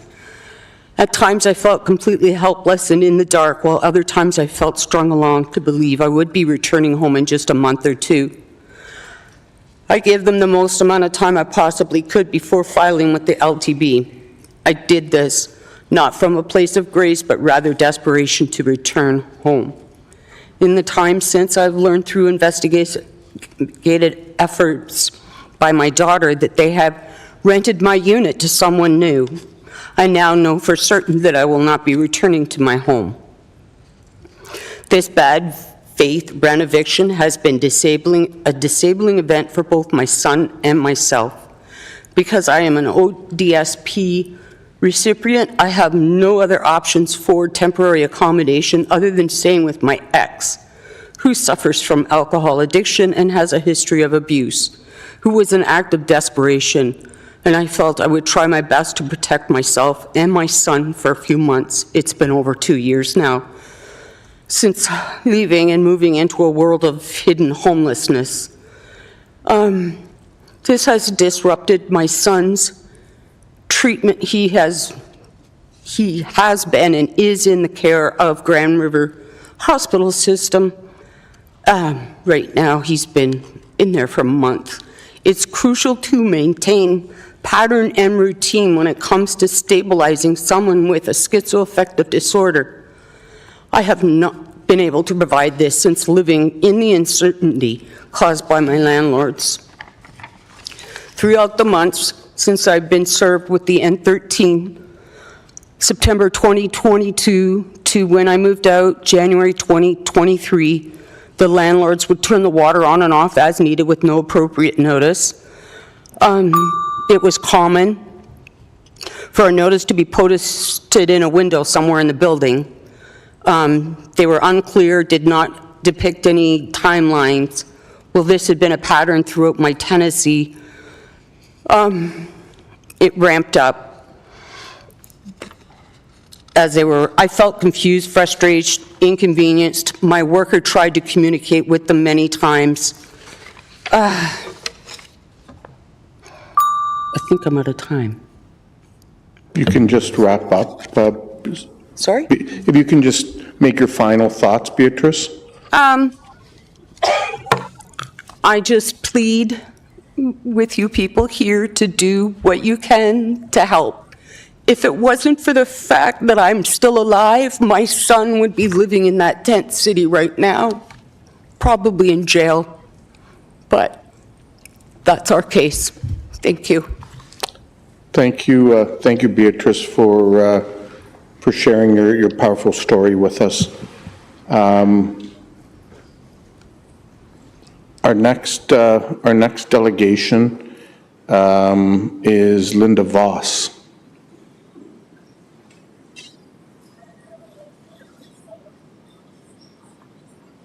Okay, no problem. Thank you, Linda, for coming in this evening. Next delegation is Debbie Keane.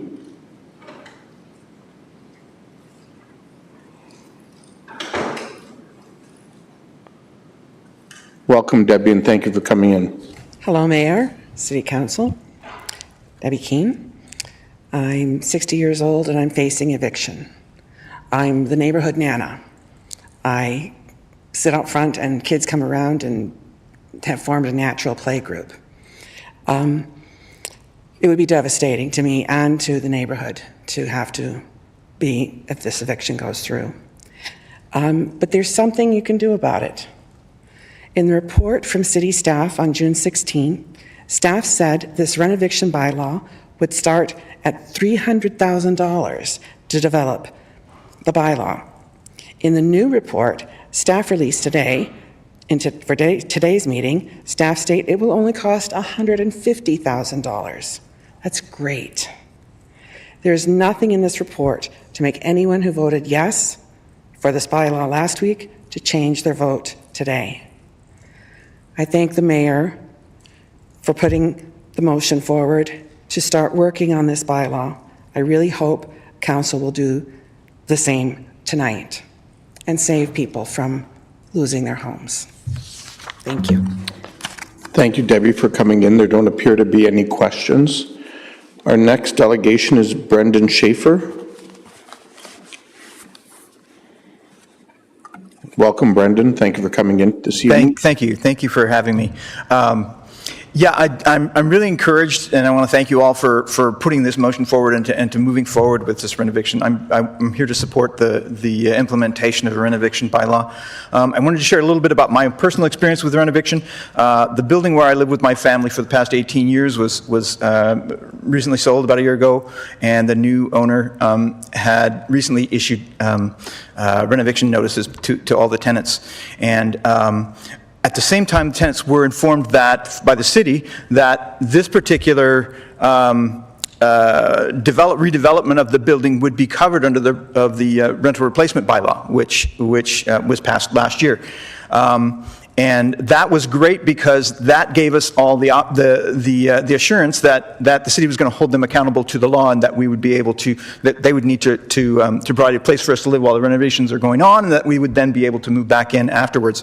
Unfortunately, since then, the building owners have notified us that they, in negotiations with the city planners, they have decided to exempt most of the units, the currently occupied units, from that bylaw because rather than completely demolishing the units, they're going to leave those intact but just renovate them, so they'll rent-evict us instead. So there's this fine line between what is covered under the rental replacement bylaw and what is just considered a renovation, when in reality, there's not much difference between those two, and really those protections should be there for both. And I just wanted to point that out. And we already have similar protections for cases where the building is being demolished or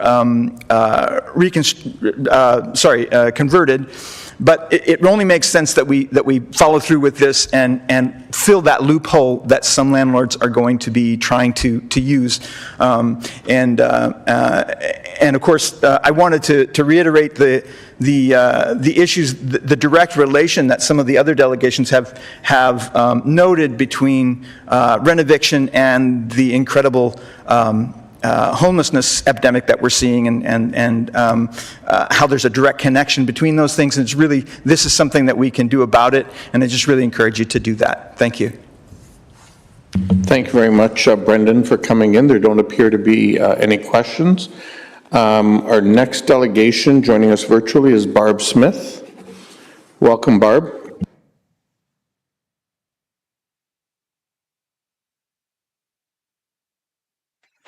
Thank you for having me at the meeting.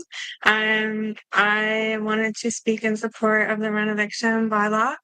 I was rent evicted. Can everyone hear me? Yes, we can. Okay, thanks. So I've lived in Kitchener for probably about 20 out of the last 30 years. And just before I start talking about my own self, I want you to think for a minute back to the days when Kitchener had a Tommy's and a CJ's and all of the people that lived upstairs from there. And I want you to think about where they went when those buildings were renovated. And if the first place that you think of is the corner of Victoria and Weber, then you're probably not wrong. Like, I don't know where you think people are going when this happens. So for my personal story, I myself was 3 weeks away from being homeless. I am a full-time student. I've returned to school because I used to be a waitress, but I can't walk enough anymore to be able to keep doing that. So I've returned to school to get a business degree. And about halfway through my school, my landlord came to me and tried to tell me that, oh, you know, we can't afford interest rates, is what they said. We can't afford interest rates anymore. We need you to move so we can sell. But I was on a fixed income. There was no way that I could move. So, because it had just happened to a friend of mine and I knew what the rights were, I said, no, I can't move. I'm sorry. And so when I started, I had a 3.9 GPA. And as I fought to stay in my place for over 2 years, it dipped down to 3.7, which I guess is still good, but it just kind of goes to show the stress that this puts on people. So I've been looking at this report and it says through the federal housing how many new units you've built and all of these purpose-built units, and that there's a healthy 3 to 5% vacancy range in Kitchener. And I have to tell you, I appreciate all the work that went into this report, but I don't know where you came up with that number. I was 3 weeks away from being homeless, and there is no help out there. Like, we moved in here in the beginning of May. I didn't find this place until the second week of April.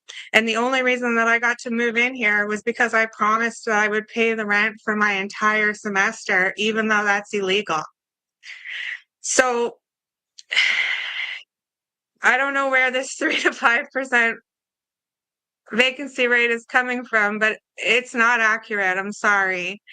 And maybe some of those units are being held vacant because they're at an inflated price. If I look on Marketplace right now to start looking to rent a place, there is a difference sometimes of $800 a month for a 2-bedroom unit. If I want to sell something and I price it way above what anyone's going to pay, of course it's going to stay sitting on the shelf. Of course it's going to be vacant. The recommendation for the Path 2 initiative support the relationship between landlord and tenants and create robust and proactive educational resources for tenants. It's a requirement right now in the Residential Tenancies Act that landlords provide information to tenants about what their rights are for rent eviction, what their rights are for leases. And I have to tell you, my landlord is a senior land development manager. Actually, he gave that position up to be a full-time landlord. So he had a senior management position that he has given up because he makes enough money just being a landlord from people. So he knows exactly what he's doing. He's educated in the housing industry and has taken the Residential Tenancies Act and twisted it into his lease to fit his own agenda. I know I'm never getting back into my apartment. My rent has doubled from 1 month to the next. I used to pay $1,020. Now I pay $2,000 a month. I'm a single mother. I'm a full-time student. I don't know how I'm going to finish school. And I'm out of time. Thank you for hearing me. Thank you very much, Barb, for joining us this evening. And there don't appear to be any questions. Okay, and I'm just going to check one last time. I don't believe they are with us, but is Acer Bonaparte here? No, Acer does not appear to be here. So I want to, that would then be all of the delegations that we have. At this point, I would take any questions of staff in regards to the report or the addendum report. There aren't any questions of staff. Councillor Davey, you have a couple questions? Go ahead, Councillor Davey. Yes, thank you. Yeah, a couple questions. First question I want to ask, I actually sent staff an email because, as I mentioned, I'm more data-driven, and there was some suggestions from delegates at the last meeting that the Hamilton bylaw has shown success or has been successful. And without, for the sake of brevity, I guess I would just ask staff who has looked into it a little more in the short time that they had. I would ask staff if they could comment whether the research they did into that, whether they can comment whether they believe that the Hamilton bylaw has indeed been successful, has not been successful, or is it too early to tell? Ms. Goss? So through the mayor, we have reached out to our Hamilton colleagues a few times over the last week, and it is still too early to tell. It's our understanding from Hamilton that they haven't been able to obtain data from the LTB with respect to N13s for 2023, 24, or 25. Okay, thank you. And my other questions with the report itself. I realize that the figure has gone down $250,000 from 300, but that's also because my understanding, just to clarify for those that are here, is that it's just to pay for a consultant to look into it so that we can find out what the longer term ongoing costs will be. Is that correct? Ms. Vandergeld? Through the mayor, that's correct. This is just costing for the consultant only at this time. If we return with the draft bylaw, resourcing and financial impacts would encompass that. So just to clarify then too, so the previous report indicated $300,000. That was a sort of a rough estimate, and this would flesh that number out. Exactly. Okay, thank you. I'll have comment at the appropriate time as well, Mr. Mayor. Okay. Councillor Schneider. Thank you, Mayor Vivenik. Some of what we heard last Monday and tonight about the behavior of some of the landlords and the physical and mental hardships that are being put on tenants, would any potential renovation bylaw that we could create, could that prevent or regulate the behavior of landlords? Ms. Vandergeld? Through the mayor, no, the bylaw would not be able to regulate landlord-tenant behavior. That would need to be mitigated either through the landlord-tenant board, the police service, or by tenants pursuing an N5. Okay. Would this bylaw prevent an N13 from being issued? Ms. Vandergeld? Sorry. Through the mayor, no, it would not prevent an N13 from being issued. Okay.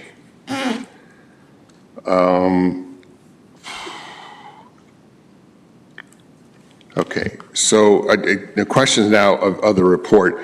So the hiring of the consultant to create the bylaw, is that due to staff capacity? Ms. Goss? So through the mayor, the hiring of the consultant is for two purposes. One is due to staff capacity to take on the work, and the other is due to staff's limited expertise in the area with tenant protections that we would need some advice from. The other reason is to help with ongoing conversations with the folks that we have been engaging with for a meaningful bylaw as a result. Okay, you sort of answered the second question I was going to ask. That's great. Thank you for that. And so the creation of the bylaw, that's one thing. Should the bylaw come into effect, how many full-time staff and the cost do we feel would be needed to run the bylaw? Ms. Vandergeld?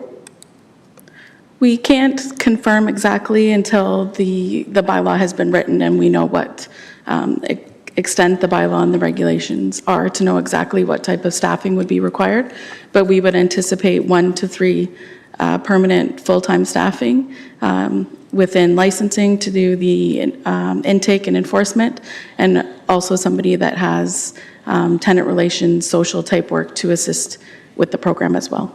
Okay, and would they have, need to have specialized expertise in this area? The consultant or the staff? The staff. The staff, we would hire staff that are in municipal law enforcement or a licensing field to assist. In terms of staffing with tenant and social relations, we would look to have somebody with relative experience. Okay, so it wouldn't be our planning staff that would do this? Okay, thank you. Thank you, Councillor Schneider. Councillor Deneau. Thank you, Mr. Mayor. So it doesn't prevent an N13 from being served, but what does it do to protect the tenants if an N13 is served?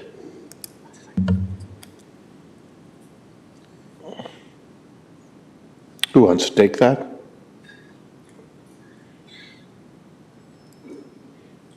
Ms. Goss?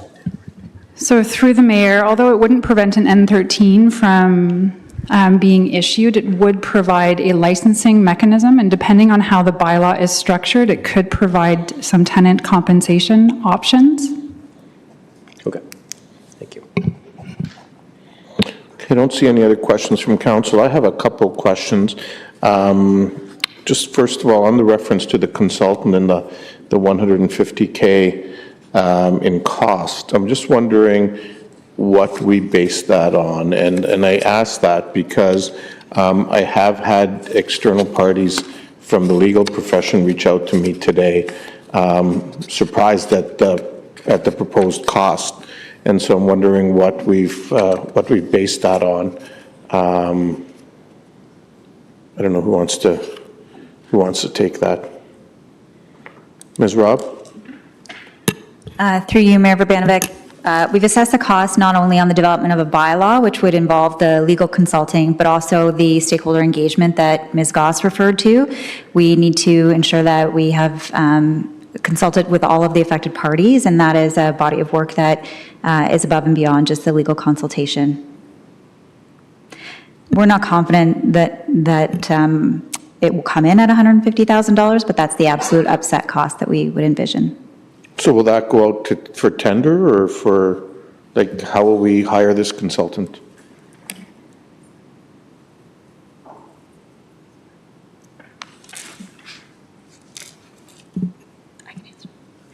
Through you, Mayor Verbanovic, we are reaching out to qualified consultants right now for quotes, and we are in the process of identifying who would be able and willing to do this work. Through the procurement bylaw, we are able to sole source this contract. Okay. Well, I guess I'm flagging it because there clearly appears to be some interest in the community, so we may want to look at not sole sourcing it and seeing what other opportunities might exist there. And in terms of the ultimate costs, the intent would be, as it is in many of our licensing regimes, I presume, to fund it through the licensing fees. Ms. Vandergeld? Through the mayor, that would be our intent, but in doing a municipal scan of the other municipalities that have enacted a similar bylaw, their intake of these license applications is not enough to support their staffing. Right. So, I mean, I guess once the ultimate report comes forward, though, we could gradually increase our staffing as needs come up, and adjust other areas of enforcement and so on, if that was the direction of council, correct? We would report back on that, yes. Okay, so yeah, that's, I think it's important that be reflected upon. Okay, I see one other set of questions. Councillor Ioannidis. Yeah, thank you, Mayor Verbanovic. I know I asked this question last week, but I'm just wondering offhandedly, does anyone on staff know any of the LTB decisions that of late that's happened in the community, where they have gone? Ms. Goss? So through the mayor, most of the LTB decisions are not public record, and so we have no knowledge of decisions from the LTB. Okay, so no one decided to go on the internet and look and type in the cases and see where they were, if they were settled? Through the chair, that is not something that staff looked at over the last week. Okay, thanks. Okay, those appear to be all of the questions. So, Councillor Chapman, if you care to bring the recommendations forward? Yes, it is moved by myself and seconded. Hold on one second, Ms. Fusco. Sorry, through the chair, the motion that was presented at PSIC does need a minor amendment. The final clause does refer to a report back occurring today. So we do just want to make it clear that Path 3 would be reporting back in Q1 of 2026. We can display that amended motion. Okay, and if you want to speak to that, Councillor Chapman, in terms of bringing that forward? Yeah, so it's moved by myself and seconded by Councillor Owoduni that the report on PSIC dated June 16th, listed as item 7.6.A, I think, be adopted. Okay, thank you. And I'll now open the floor to any comments. Councillor Davey. Thank you. Thank you again to the delegates that came in and spoke today, all clearly in favor. I said many of my comments last week. I just wanted to reiterate a couple of things. First off, if it sounds like I'm bragging, it's because I am. I actually brought forward the rental replacement bylaw that was passed. I'm proud of this council and our staff for implementing that, the first in the region. I'm proud that people, the most vulnerable, have a home today, some of them as a result of the work that staff and council did. So you're probably asking yourself, if I was so supportive of that, why do I have such an issue with this? And some might say it's the cost. I heard some folks say that we're worried about the cost. And while it does bother me a little bit that while the province could fund this through corporate taxes and income taxes, which are progressive, we would have to fund it through property taxes, which actually raises the cost of living for everyone. Surprisingly, that's not the reason. That's not why I have an issue with it. Another delegate referenced that it goes too far. Actually, that's quite the opposite of why I'm not supporting it. It does not go far enough in my mind. It does not have the teeth required or the evidence behind it for me to be able to support it at this time.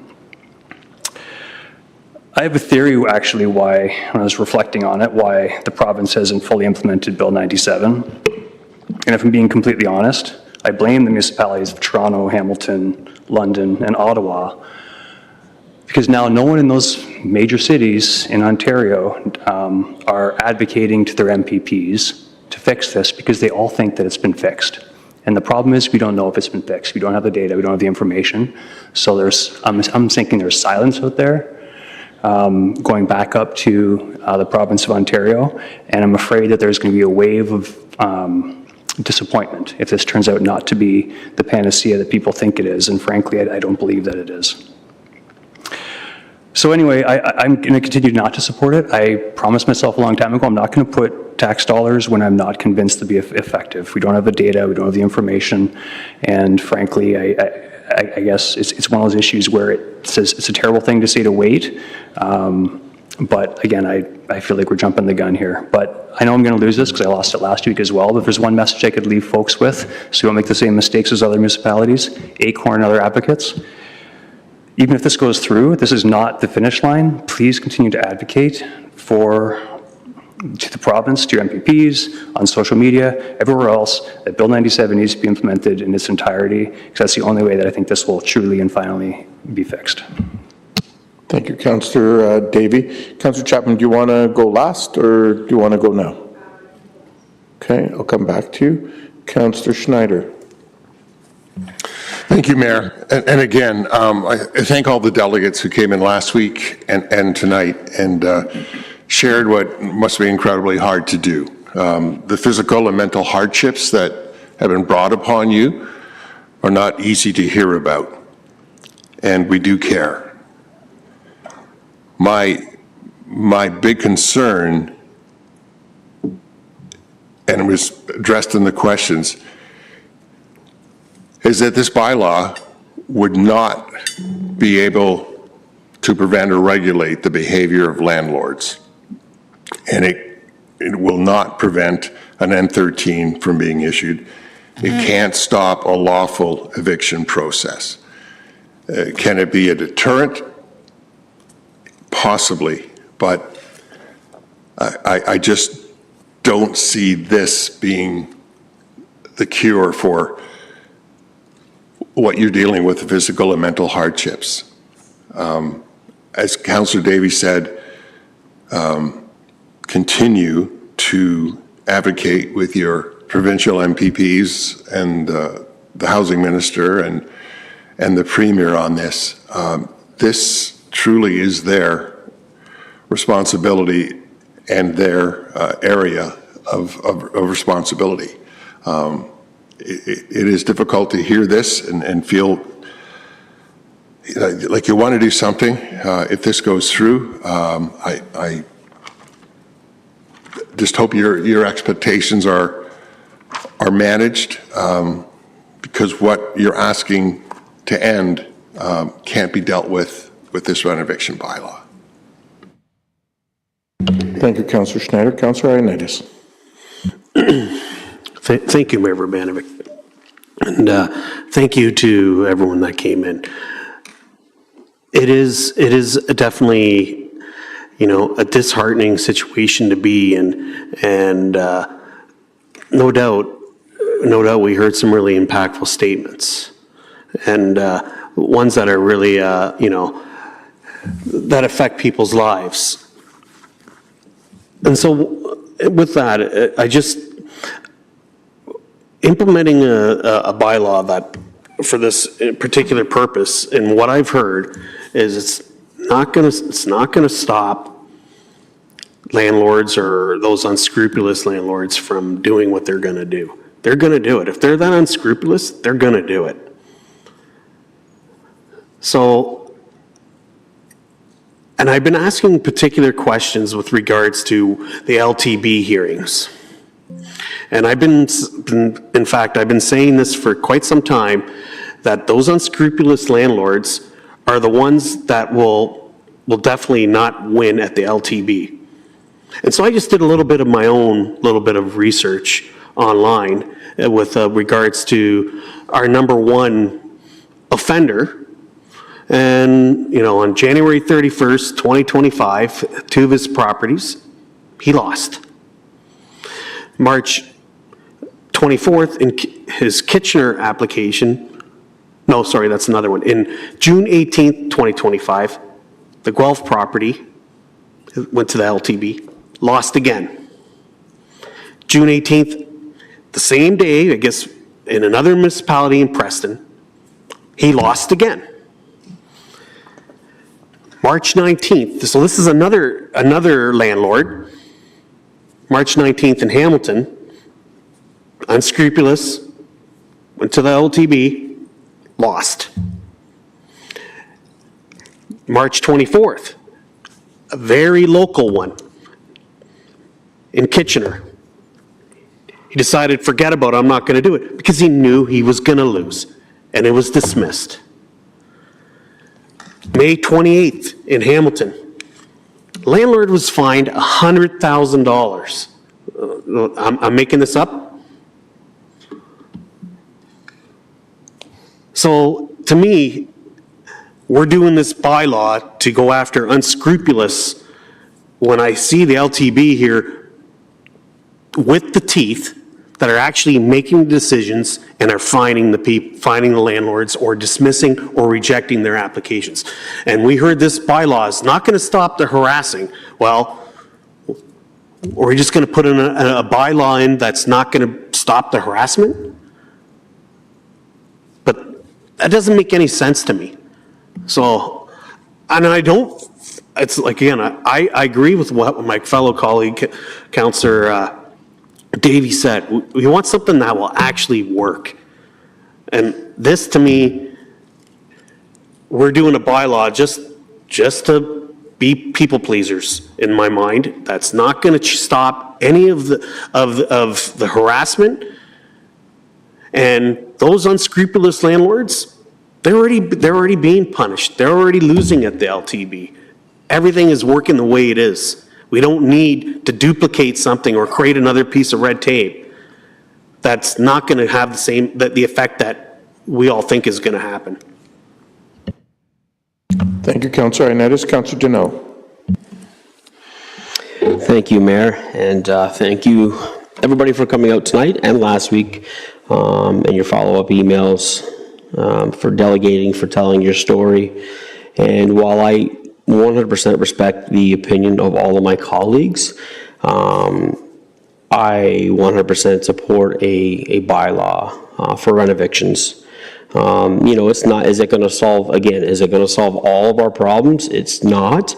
But as we've heard before, it's one of those tools in the toolbox that we can use to save those affordable units that we are losing, that we hear so often that it's 39-1. We gain 1, we lose 39.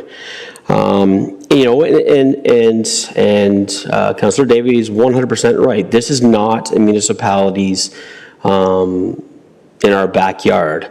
But this is why elections matter. This is why we get the government we deserve. And we have a government that has erased and eroded rental protections for the province within the last 7 years since being elected.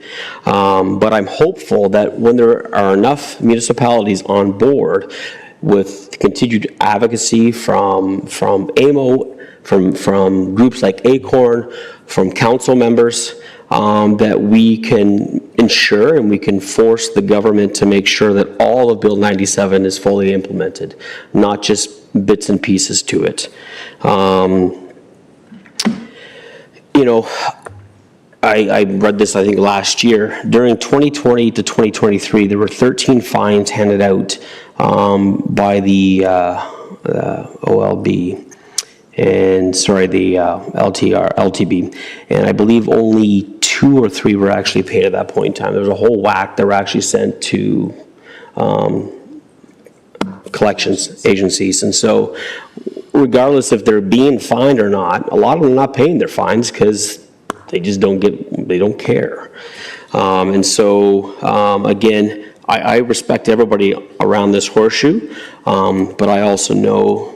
I think this is what needs to be done at this point in time, and hopefully the province will step up to the plate and figure out what their responsibility is, or enact on their responsibility and approve or enact all of Bill 97. And I will continue to work with advocates to ensure that we get a meeting with my MPP to continue to enforce the notion that it's their issue. They have all the tools, they have all the power. They need to actually come forward and actually do it. So thank you very much. Thank you, Councillor Deneau. Councillor Chapman, I'll go to you next, and then I'll make my comments. Yeah, thank you. And again, thank you for all the delegates that have come here tonight and that came last Monday, and to those that reached out to us through email and letters. And I also want to thank staff for its supplementary report. I think it addresses some of the issues that have been brought forward to us in the last week. So thank you for that. I just want to speak for a moment about the rental replacement bylaw. Prior to it being passed, in my ward, there was a threat of I think it was 18 people being evicted for demolition of a whole complex.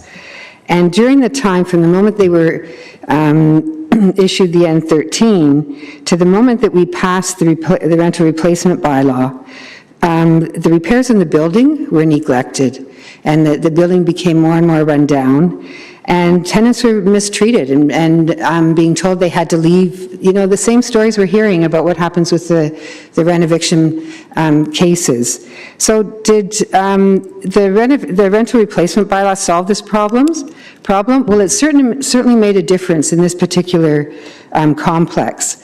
And in fact, I would say that what it does is it makes landlords be accountable for their actions. So it's a deterrent, and it makes them be responsible. So I do believe that it will make a difference for those unscrupulous landlords and landlords that feel that they can, turn their profit into more profit. And I would also say that behind every one of these delegates that have come to speak to us today, there are hundreds of supporters. And behind every landlord that is going to rent evict a person, there is a bank. And that's a big difference. So I think we need to be supporting the people that are here tonight, telling us their stories and telling us the knowledge and experience that they have dealing with difficult situations with landlords. So a bylaw, in my case, according to my assessment, will definitely help the tenants, but it will also reduce the number of cases that go to the LTB. So I appreciate and I thank you, Mayor Bogdanovic, for bringing this motion forward, to calling on staff to move forward with Path 3, and I look forward to hearing what comes out of that consultation. Thank you. Thank you, Councillor Chapman, and I'll just make a few comments myself. I too want to thank everyone who's participated in the discussion and the debate on the issue, both those who are in here today and who have been here previously, those who have reached out to us by email, by phone, and through other methods to communicate their thoughts. I do note, interestingly enough, that one of the parties that hasn't bothered to really communicate with us in a significant way are the landlords. And I would suspect that those who are not acting in an appropriate manner probably don't want to come and try to make their arguments in this venue, because they probably know they wouldn't be well received. As I said last week, I think we all recognize that this bylaw is not going to be the panacea to dealing with this issue. And we also recognize that in moving forward to it, or giving direction for staff to draft a bylaw and to bring it forward for council's consideration, there's going to need to be a lot more work that's done on it. And ultimately, recommendations are going to need to be brought forward. And in that intervening period, we're also going to see how the implementation of the bylaw has occurred in other places. I am pleased to see that some of those initial costs have appear to have come down, and I will ask that staff, as they always do, and we have a staff that's very cost conscious, that we continue to work ways at bringing that down as much as possible going forward. Fundamentally, as I said last week, the reason I supported this and moved the recommendation to support it was because of the many compelling stories that we heard. And as I said last week, it was clear to me that there were many people literally being put through hell in terms of dealing with a very difficult situation. And in my view, if nothing else, if this helps bring people some peace of mind, some hope that there is some support for them, then for me that is worthwhile at a time when housing continues to be so precarious for so many. As Councillor Davey indicated, ultimately, and this was said at committee, Bill 97 is really where this needs to land, and I think we need to continue to urge the provincial government to implement Bill 97 in this regard, to deal with bad faith evictions and those who are not operating in acceptable manners, quite frankly. So with that, the motion has been moved and seconded. I'm presuming you want a recorded vote, Councillor Chapman. So we will do that, and I will take a recorded vote on the issue.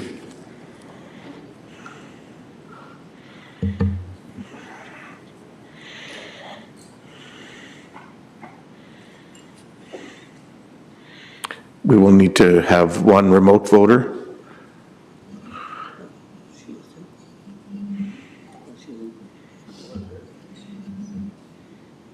Is she still there? And the motion carries with the two noted conflicts. Folks, you can snap fingers, but please no applause in the council chambers. Thank you. Thank you again, everyone, for your participation in the process. Okay, we'll move on to 6.2. We'll take maybe a 5-minute break for anyone who needs to take a stretcher, use the facilities, and we'll be back in at 9:25.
call this meeting back to order.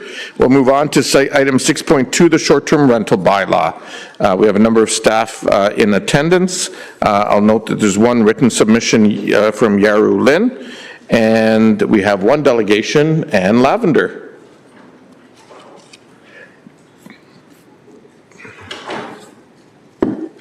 Welcome, Ann.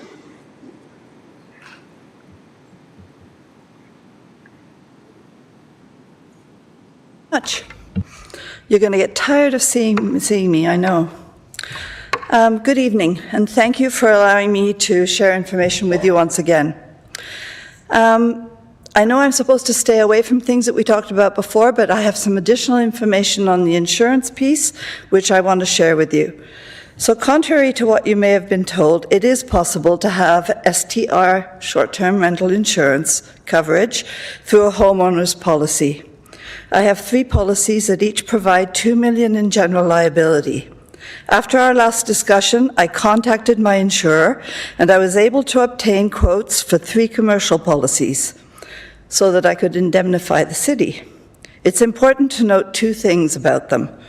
1, a commercial policy will force me to hire snow clearers and lawn maintenance contractors who also have commercial insurance, rather than the teenager down the street, and this will cost me about $1,700 more per property.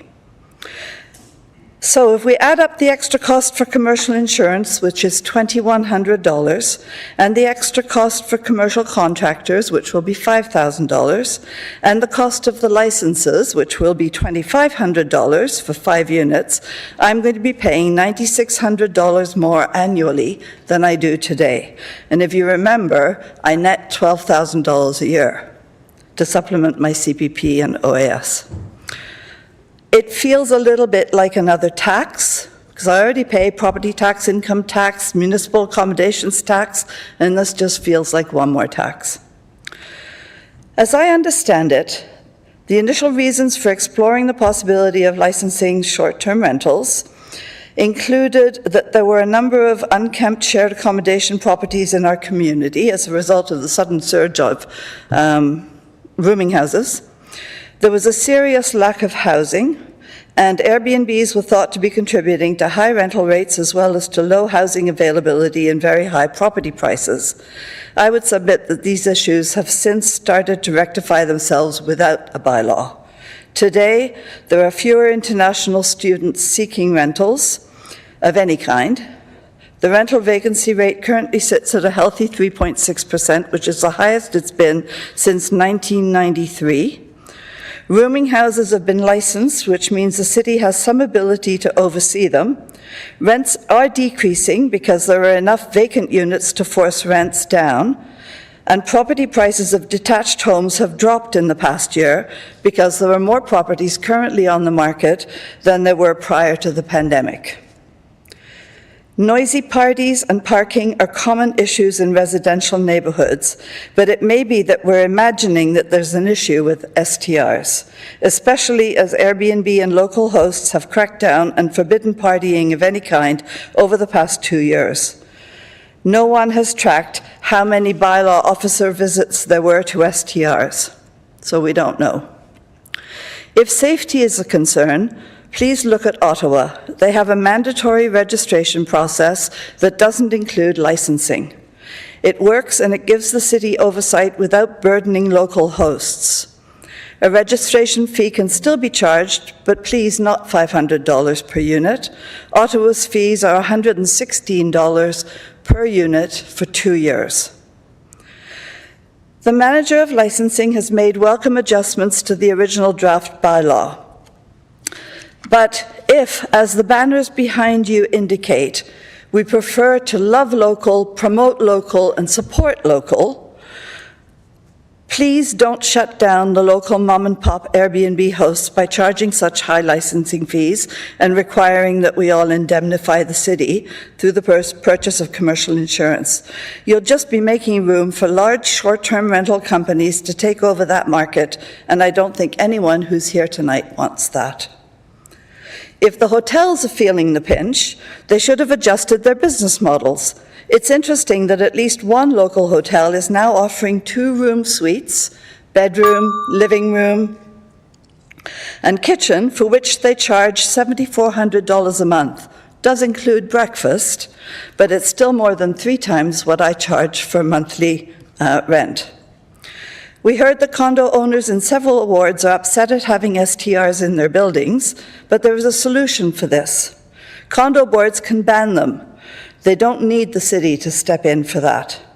In conclusion, please let's not punish responsible hosts over assumptions. A mandatory registration system with safety plans, smoke and CO detector locations, proof of ownership, proof of insurance, host contact information, and city-issued registration numbers would provide what the city needs. Business licensing, especially with commercial indemnification, adds unnecessary cost and complexity. Thank you. I'd be pleased to answer any questions, and if there are any reporters present this evening, I'd be pleased to speak with them too. Thank you. Thanks very much, Anne. And if I can maybe also just ask the clerk to correct Anne's spelling of her name. As a speaker, she has an E in there as well. Councillor Stretch. Thank you. Thanks for coming in today. You said that this feels like a tax, and so I'm curious if you understand what this regulation is, and if you could describe that to me. I'm sorry, could you, I'm hard of hearing, I'm sorry. Yeah, so you described this as feeling like a tax, and so I'm just curious if you understand what the regulation is, and if you do, could you explain it? What the bylaw will do? I think the issue isn't that you want a bylaw. I think the issue is that issuing a business license and therefore needing to be indemnified causes you to require us to have commercial insurance, which is much more expensive than homeowners insurance with short-term rental riders. That's the issue. It's the license that's the problem. Okay. And you mentioned that you need commercial snow removal and lawn services for your residential units because that's required by your insurance provider. So our commercial insurance... So I'm almost finished. And so why is this a requirement? So our commercial insurance provider would ask that we only hire people, other people, contractors, whoever, who have commercial insurance. Okay. Thank you. Thank you, Councillor Stretch. Councillor Singh. Yeah, thank you, Mr. Mayor. And you mentioned all the various things that you as a short-term renter provider are amenable to safeguard the occupants of your residences. But one thing you said is onerous is a business license that requires you to have commercial insurance. Is that the only thing? You're okay with all the rest? I think we would be fine with most everything else. It's just that, you know, the cost of the commercial insurance is so great that it's going to shut places down. And I don't think you want to shut down good hosts. Okay. It's like throwing the baby away with the bathwater. And how are you seeing the trends? You mentioned the vacancy rates and the rental. How is the short-term rental market? What experience have you guys had this year? I'm really sorry, but what's the experience, like the occupancy experience and the short-term rentals? You mentioned the vacancy rate for rentals, long-term rentals. What's happening in the short-term rental market here in Kitchener? It's about the same as it was last year. So you've seen no difference then? No. The demand's still the same? Yes, demand is still the same. Okay. Okay, those appear to be all the questions of council. I have one, but before I ask it, I'm just going to ask our staff to comment on sort of the insurance piece and the alternative that may be available as an option. So I'm wondering if, Ms. Robb, if you can comment on that? Through the mayor, I'll comment very briefly, and then I'll turn it over to Ms. Vandergeld. So to be clear, commercial insurance is not required and is not what staff is proposing. So that is not the requirement that we would expect to see in the bylaw, and I'll turn it over to Ms. Vandergeld to elaborate further. Ms. Vandergeld? As part of our review of the insurance, we discussed with the instant risk coverage that we use for special events and city facility bookings and things of that nature, that they would be able to offer a program that hosts can purchase insurance from them at a nominal cost in order to satisfy the indemnity and additional insured requirements. This would be only if they already had adequate short-term rental insurance coverage in place. And do we have a ballpark of what a range that might cost? I believe it was $215 to $350. Okay. So I guess my question to you, Ms. Lavender, is if you're folks like you aren't able to obtain what you need through your own company, and part of it maybe they don't understand what's being asked of them, but there would be an alternative where you can, through a company that the city works with, get insurance for somewhere between $215 and $350 for the year. Is that more reasonable in terms of to address your concerns? Well, it sounds like that cost would be more reasonable, but I haven't seen the policy, so I don't know what it actually does. Ms. Fusco? So through the mayor, so certainly as part of the implementation plan, that as Ms. Vandergeld mentioned, this is a current policy provision that we provide to our special event licensees as well as patio encroachments. So we are happy to share the details of that current policy with the delegates. It certainly would be part of the implementation plan that we could share and make available as an alternative to having the indemnification and additional insurer added by their own provider. Go ahead, Ms. Lavender. Yeah, so I mean, obviously we want to take a look at it. We can't compare until we've done that. The only other issue is the cost of the licensing, right? $500 is a lot of money. Even at, at $500 per unit, it adds up very quickly. Okay, thanks. Councillor Singh, you have a question. Yeah, thank you for that clarification, Mr. Mayor. I think for the audience and as well as Ms. Lavender, for her to have a sense of what that extra cost would be, and the fact that we have found or sourced a cheaper option than what the residents had initially perceived the cost to be. That being said, I think the important caveat on this is that it does need to be an existing commercial policy. Do you currently have? I want to stop you there. That's not what staff are saying. It needs to be an existing policy that they have, and they can obtain this additional insurance to simply list the city as a co-insured. On my insurance company's policy? That's what staff are saying, that it's possible. So anyways, I'll sidestep my question. I'll go to specifically what I wanted to ask. Do you have a general home insurance policy, or do you have a commercial policy on your short-term rentals? I have a homeowner's policy with a short-term rental rider. Okay, so you do have that rider. Okay, thank you. Yeah. Okay. There don't appear to be any further questions. Thank you. Thank you. Thanks for coming in, and to those who came in with you to be supportive. I will now go to Councillor Davey as chair of the committee. Yes, this was deferred. I thought you were going to say questions of staff. I was just going to move an alternate take no action recommendation. I believe the clerks have that, and then speak to it at the appropriate time. Okay. So you're moving the motion that's on the screen?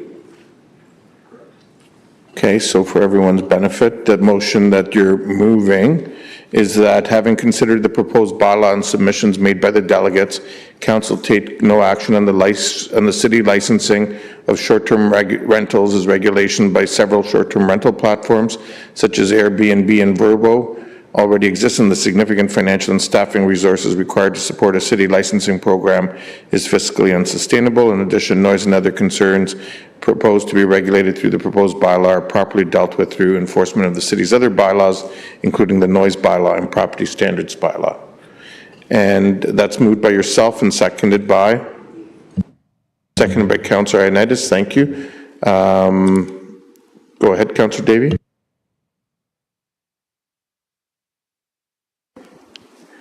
There we go. Yeah, it's, my position hasn't changed since last week. The additional insurance cost was never really a factor for me. As best as I can recall, the only reason this is before us at all is for issues of bylaw, and none of this will solve any of the issues of bylaw that have come to us at all. We still have bylaw who can look after noise complaints and that sort of thing, but I'm really not sure why we would want to get into this space at all, especially with the costs involved. So I would move no action at this time. Okay, any other comments? Councillor Deneau. Thank you, Mr. Mayor. I honestly, I can't think of any other businesses that we allow to operate in the city without a license. These are clearly businesses, and I struggle to find that we find it acceptable not to license them like we do any other business in the city. And so, with respect to Councillor Davey, I cannot support your amendment. But yeah. Councillor Chapman. Yeah, I won't support the amendment either. I just want to ask a question. Who monitors short-term rental insurance riders? Sorry, I didn't hear your question. Yeah, can I ask a question? Yeah, go ahead, Yeah. but I didn't hear it. Okay, sorry. So who monitors short-term rental insurance riders, as they were referred to? Like, we don't do it right now because we don't have a policy or anything in place, but this would allow us to do that? Ms. Vandergeld? Correct. So since there's no licensing regime currently in place, there's no checks and balances to ensure that any of the STR operators have adequate insurance. That's just of their own regard if they do or do not have the appropriate policy. So could there be Airbnbs or short-term rentals out there that don't have that insurance? Correct. Do we know how many? I don't know offhand. No. Right. So by introducing a bylaw, what we're doing is we're putting those checks and balances in place for the safety of the tenants, right? Or say in a condo for the safety of the other condo dwellers, like in the rest of the building. Correct. Right, okay. And would you agree that Airbnbs take away from the housing stock, for long-term rental housing stock? And if so, what might the benefit of a short-term rental bylaw be?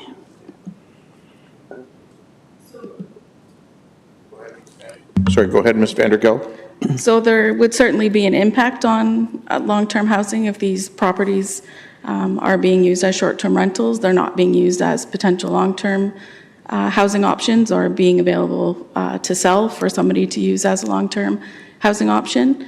The reason for regulating always for licensing is health and safety, consumer protection, and nuisance control is what we're focusing on here.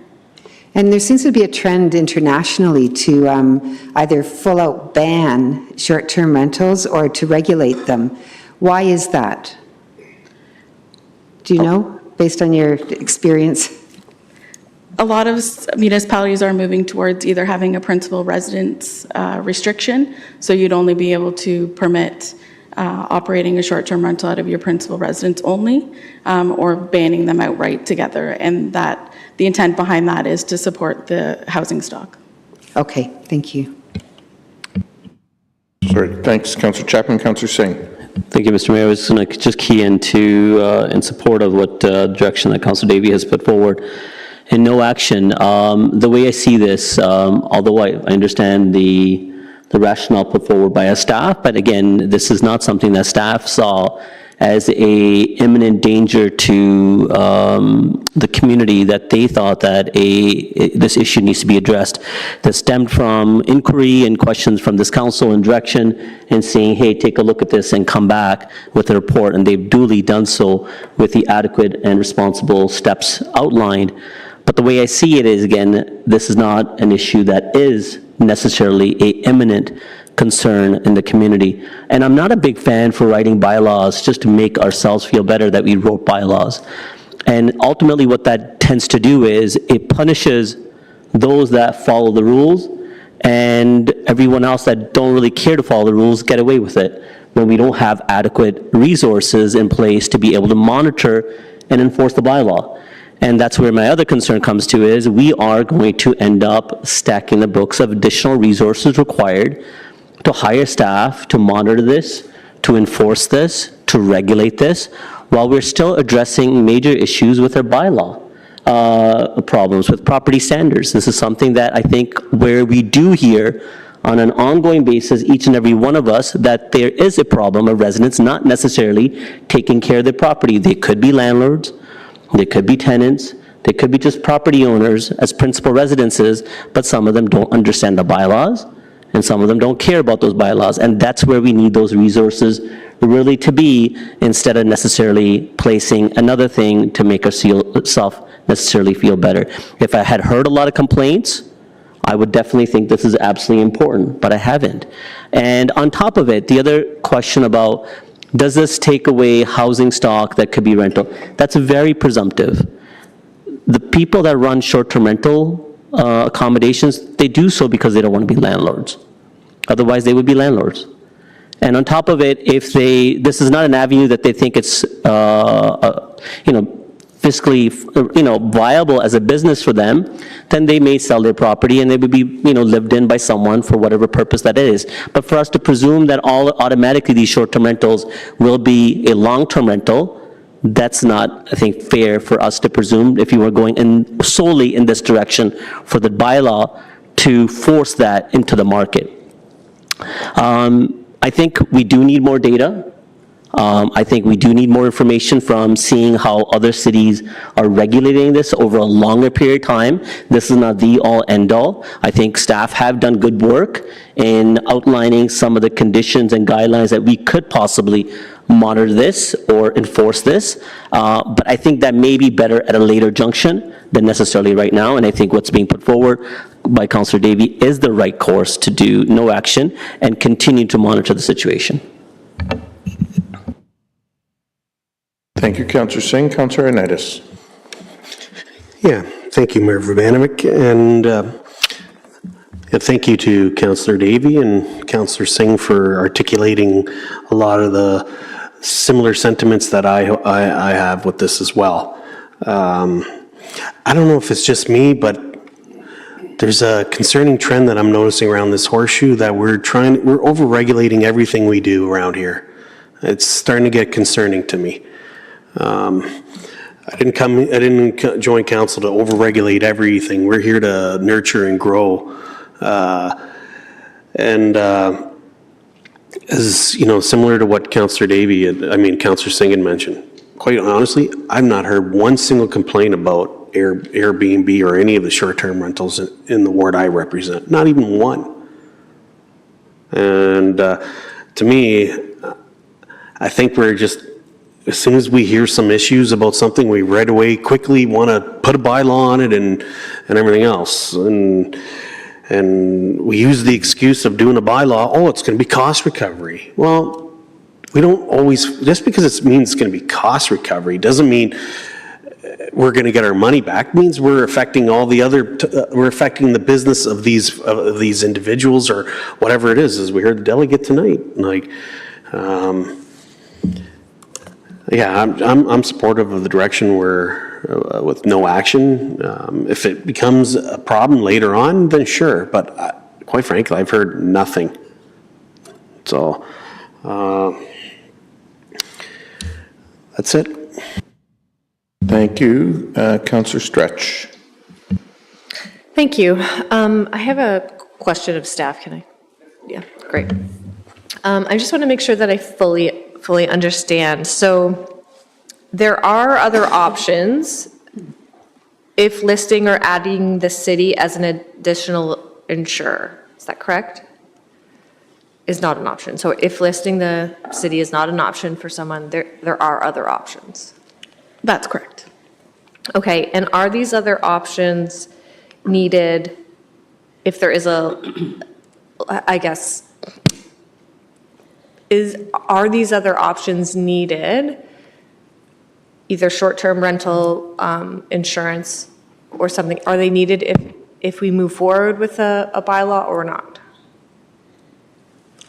I'm not sure what you're asking. Sorry, I really word saladed that. Whatever way council decides tonight, is that piece of insurance still needed, whether we regulate or not? The appropriate insurance is required whether we regulate or not. The incident risk coverage was just specifically to speak to the additional insured and the indemnity piece only. Okay, thank you. Ms. Brock, oh, no, you don't want to add anything? Okay. Any other questions? That's it?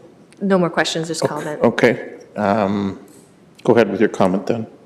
So this one, for me, is a tough one because I do hear from complaints from different neighborhoods, but most of them would fall under existing bylaws, either noise complaints, something like that. But I also do believe that, running an Airbnb or something out of your house is a business.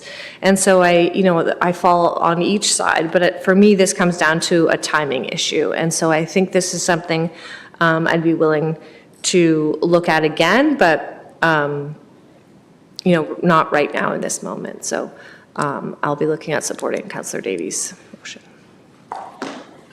Thanks. I have nobody else in the queue. I do have one question, Ms. Vandergeld.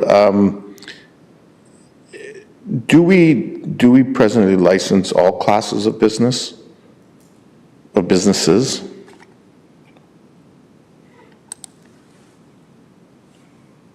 Through the mayor, so I couldn't confidently say an exhaustive list of all businesses that we license, but we do have a very comprehensive business licensing bylaw that captures majority of brick and mortar businesses in the city, mobile businesses, salons, adult entertainment, etc. Are hotels licensed? Pardon? Are hotels licensed? They are governed through the province, so we don't currently regulate them. And through what methodology are they governed? Through the province deals with them. Are they licensed? I don't think it's a licensing regime through the province, but there's regulations that the province imposes on hotels, so we don't regulate. Do we have any information about that? Not at this moment, no. Okay. But that would be a class that we don't license, even though we potentially could. Correct, and municipalities don't typically license hotels because they are governed and regulated by the province. However, other businesses inside a hotel, if there is a restaurant, a barber shop, things like that, the municipality would license those. Okay. Thanks. I think, this issue has been back and forth here numerous times. I too have certainly heard from residents in various areas of the community who have had some concerns about Airbnbs and VRBOs or similar kinds of operations. But at the same time, I think those are also able to be dealt with through other mechanisms. The number of issues and concerns certainly seem to have come down from 2 years ago. And at this point, I think I too would be prepared to support no action. But certainly have it something that we would come could come back to in the future. And so to be clear, Councillor Davey, you're moving no action, correct? Yes, the motion was there. Okay. So that, Ms. Fusco, that would allow council in the future to come back and look at this issue if they were so inclined? So through the chair, so the procedural bylaw would address the reconsideration motion. Okay. If council wanted to revisit, they would need to bring forward a motion to reconsider. Okay, whereas if it was a motion of no action at this time, then we wouldn't need to do that?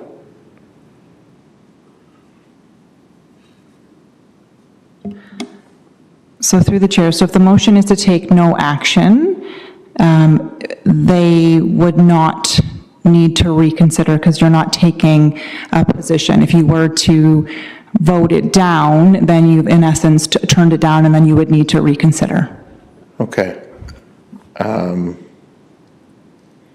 Yeah, but I also understand why, actually, the more I think about it, I understood, well, yeah, let's just leave it the way it is. Okay, so it has been moved and seconded. All those in favor? Sorry? Yes, sorry, recorded votes being requested? Okay. For stops, right? For Councillor Davies' motion, yes.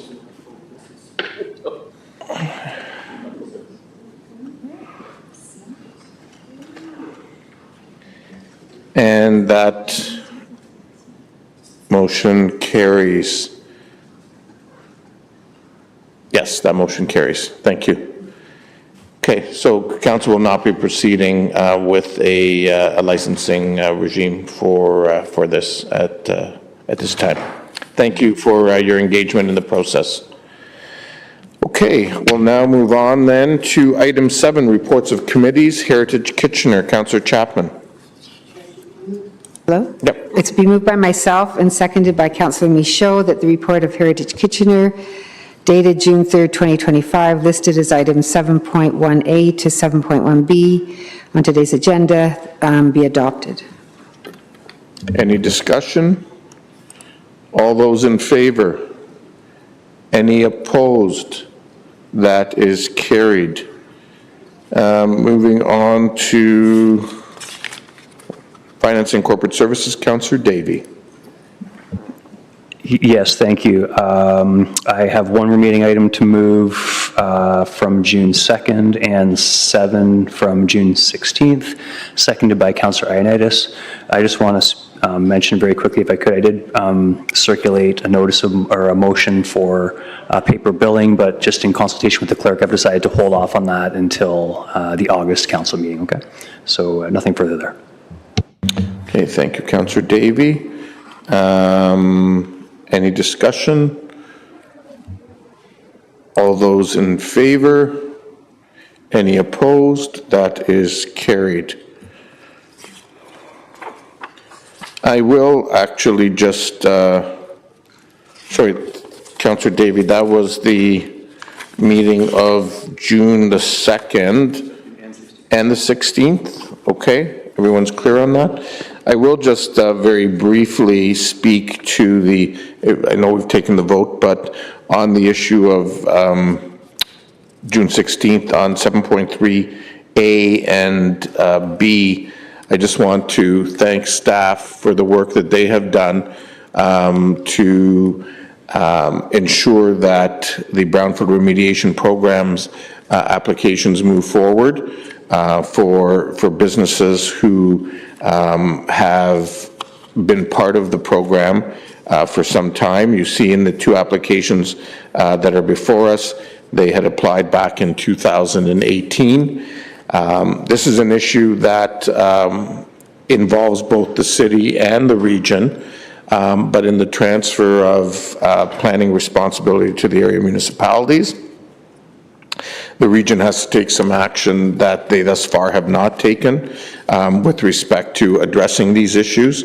I want to thank our staff for, quite frankly, doing the work and doing the right thing and honoring our commitments for these projects and bringing these recommendations forward. Okay, we'll now move on to Community and Infrastructure Services Committee. Councillor Johnson. Yes, thank you. Mr. Mayor, it's been moved by myself and seconded by Councillor Dave Schneider that the report of the Community and Infrastructure Services Committee dated June 2nd, 2025, listed as items 7.4.a to 7.4.b, and the Community and Infrastructure Services Committee dated June 16, 2025, listed as items 7.5.a to 7.5.f on the agenda this date be adopted. Sorry, thank you. I will just note that there was an error in recommendation 7.5.f. When the motion was made to replace commercial kitchen, it was to replace commercial kitchen from warming kitchen, not to add a second kitchen. So just want to make sure that that change is corrected. And Councillor Davey. Yes, thank you. I just had some additional questions on that item, 7.5F. So if we could break that out, vote on it separately, and I could ask my questions, that would be great. Okay, go ahead. Oh, great, okay. Sorry. So apologies, but this came very, I don't know, fast and furious at the meeting, and I had no prior understanding. And I quite frankly misheard the amount that this might cost. So my first question is, can I confirm the cost, the anticipated cost of a commercial kitchen?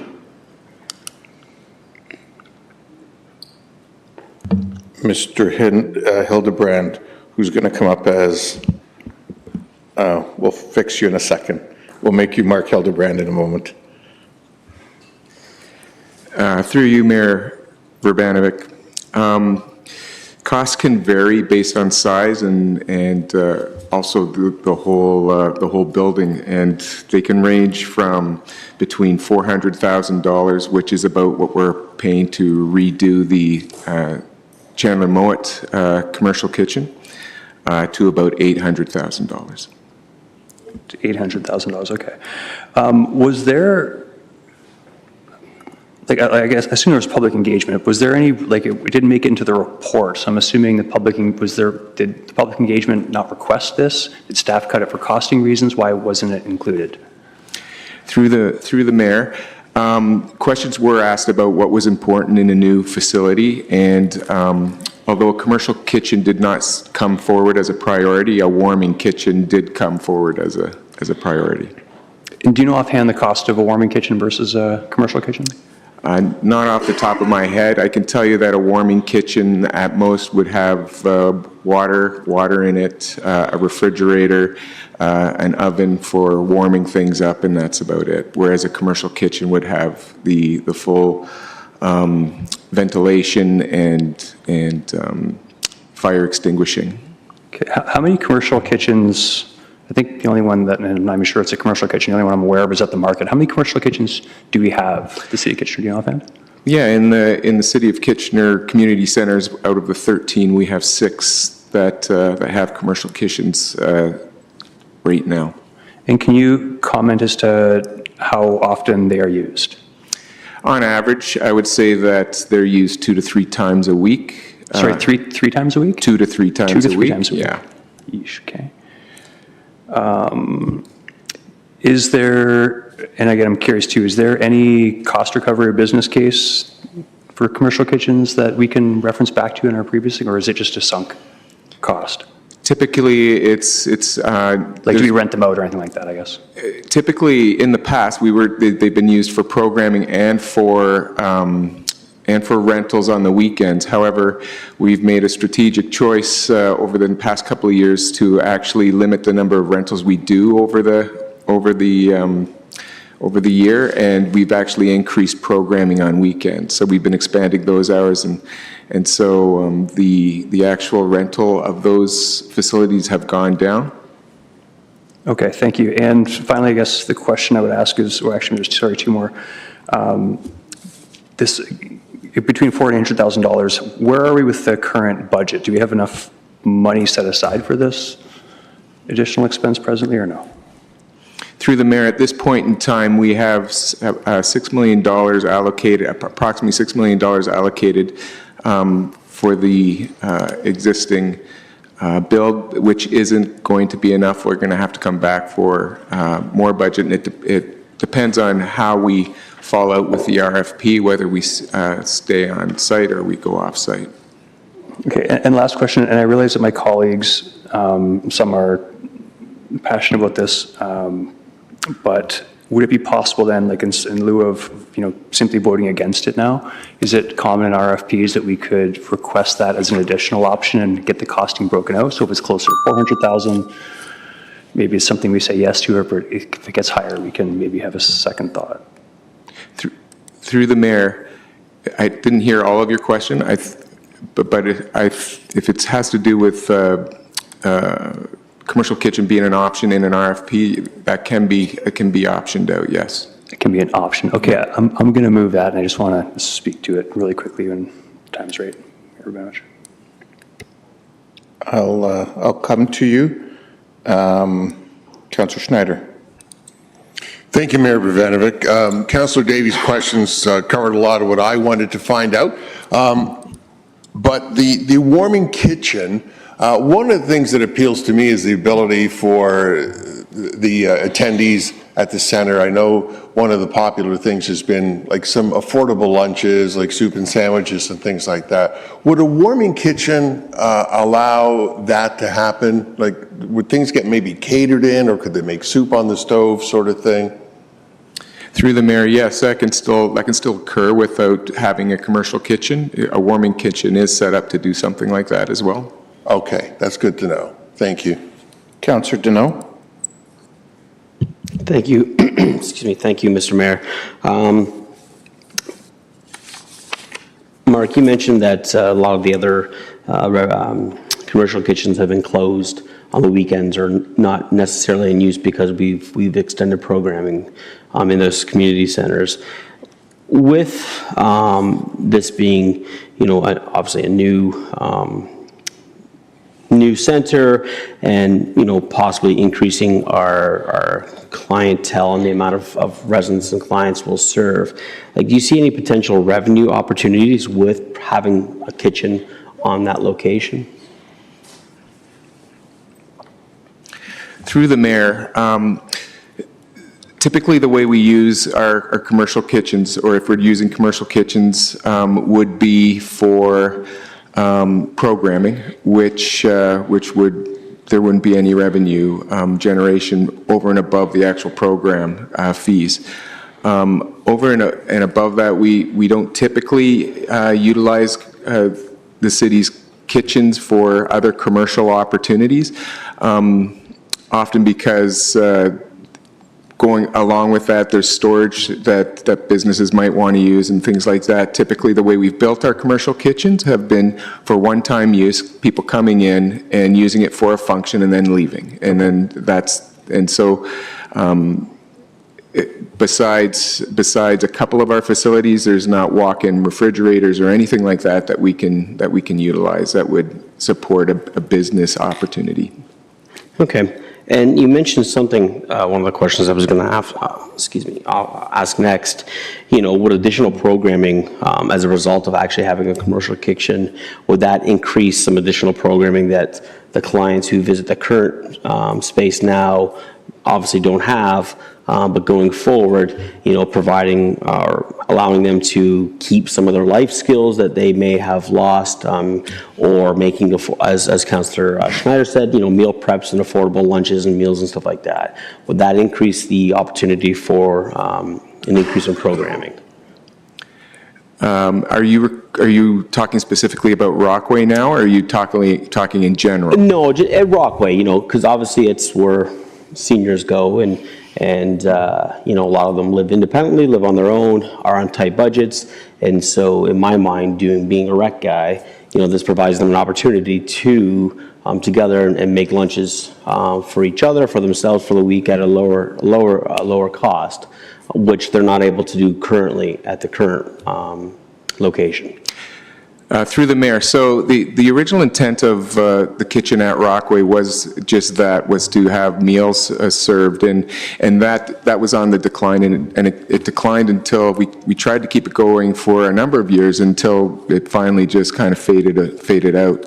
And the engagement we did with the community kind of solidified that really a commercial kitchen isn't what's needed. People are doing light lunches at Rockaway through the sandwiches and things like that, and there's not a need for a commercial kitchen to do that. Okay. So that can continue on, and it doesn't seem right now that there's a need even generally for a commercial kitchen, because the existing commercial kitchens we have aren't at capacity. So if people do have a need for a commercial kitchen, we do have supply within our current community centers where we could direct people and actually have that type of programming if it was needed.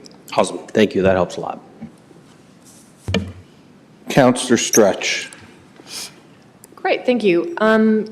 So the kitchen at Kingsdale Community Center, is that a commercial kitchen? Yes, it is. And at Chandler Mowat? Yes, it is. Okay, and can you explain to me what having a commercial kitchen allows the kitchen to output versus what a warming kitchen allows? Sure. Through the mayor, in its simplest terms, anything that's cooked from raw, with grease-laden vapors and things like that, that's requiring a ventilation system as well as a suppression system. And so those commercial kitchens have those special systems in place. And they also usually have, in most cases, gas, commercial gas ovens and stoves and things like that. Mm-hmm. And a warming kitchen, the latest one we built, would have maybe an oven to warm things up in, and that's about it. Plus water, plus a refrigerator, a standard residential refrigerator. Mm-hmm. Great, that's great. And from a public health standpoint, that's where the difference comes in. As soon as you're cooking something from raw. Is that what I well, there's the fire regulations, that's the suppression system. There's a number of regulations from fire, and then yes, of course, then there's the public health as well.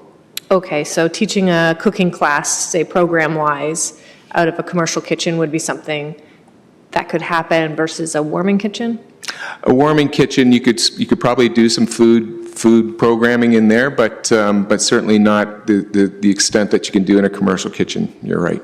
Okay, and so for outside programming, so when we're letting different community groups use the kitchen or our facilities, do we have an idea of how many of those outside groups are using our kitchens, our commercial kitchens for food prep? The exact number of outside groups using our are using kitchens, it's usually attached to a grant that they get. So I know there's some that's going on at Chandler Mowat, but outside of that, I'm not sure if there are too many. And there hasn't been any inquiries to staff in order to try to support those. If we can't support it at the community center of their choice, we would look to other community centers where we have space. Great. Yeah, I just have comments if we get there. Yep, thanks. Councillor Singh. Yeah, thank you, Mr. Mayor. That was pretty good asking what other community centers have it, by the way. I noticed that. So yeah, look, if this was a large community center that's being built for multi-purpose usage and programming, I think I would be all for. I think this is maybe a necessary additional amenity that could give broad usages. So I'm not necessarily opposed to it either. I'm trying to get to a better understanding. With Rockaway, does it currently have a commercial kitchen at Rockaway at the moment? Through the mayor, yes, it does. Okay, so in the report here on its own, it outlined various different things. I'm guessing what was the criteria that was used to assess? I'm assuming there was feedback taken from the patrons as well as, I guess, the affiliated groups, and how do we come to terms of these are the amenities that are necessary in the new center? Yes, through the mayor. So we did an extensive engagement. We talked with people who are using the facility, but also talked with individuals at other community centers across the city about what they would like to see in a new Rockaway Senior Center, understanding that that facility is primarily an older adult center. So that was the understanding. And so basically, people were talking about what they wanted to see, and we didn't really see a difference in opinion from across the city. It was pretty well. It was pretty well standard throughout, and these were the top things that came forward through the engagement. These are the top things that were really sought for older adult recreational center. So why did staff not consider a commercial kitchen on their own? Because there's a warming kitchen as a suggestion, but not necessarily a commercial kitchen on their own accord. Yeah, through the mayor, through the engagement, it came forward that a warming kitchen would meet the needs. And understanding the current cost of a commercial kitchen, that might be something that you might want, but it wasn't something that was shown that was needed. So, and the budget impact could be significant. So, So that's where my struggle is, Mr. Hildebrand, slightly. Not to say that I don't want more in a older adult community center. I think our seniors deserve the best, everything that they can possibly, we can afford to give them. But this was necessarily what was asked of, and what were other items that were perhaps asked but didn't make the list. The same money could be spent. Do we have any other close, near close priorities that didn't make the list? Is there anything else you know of, top of mind that? No, not at the top of my mind. It was vetted pretty, and these things came out pretty clear. Okay, all right, thank you. Councillor Chapman. Yeah, thank you. How much is the commercial kitchen at Rockaway used right now? I think it's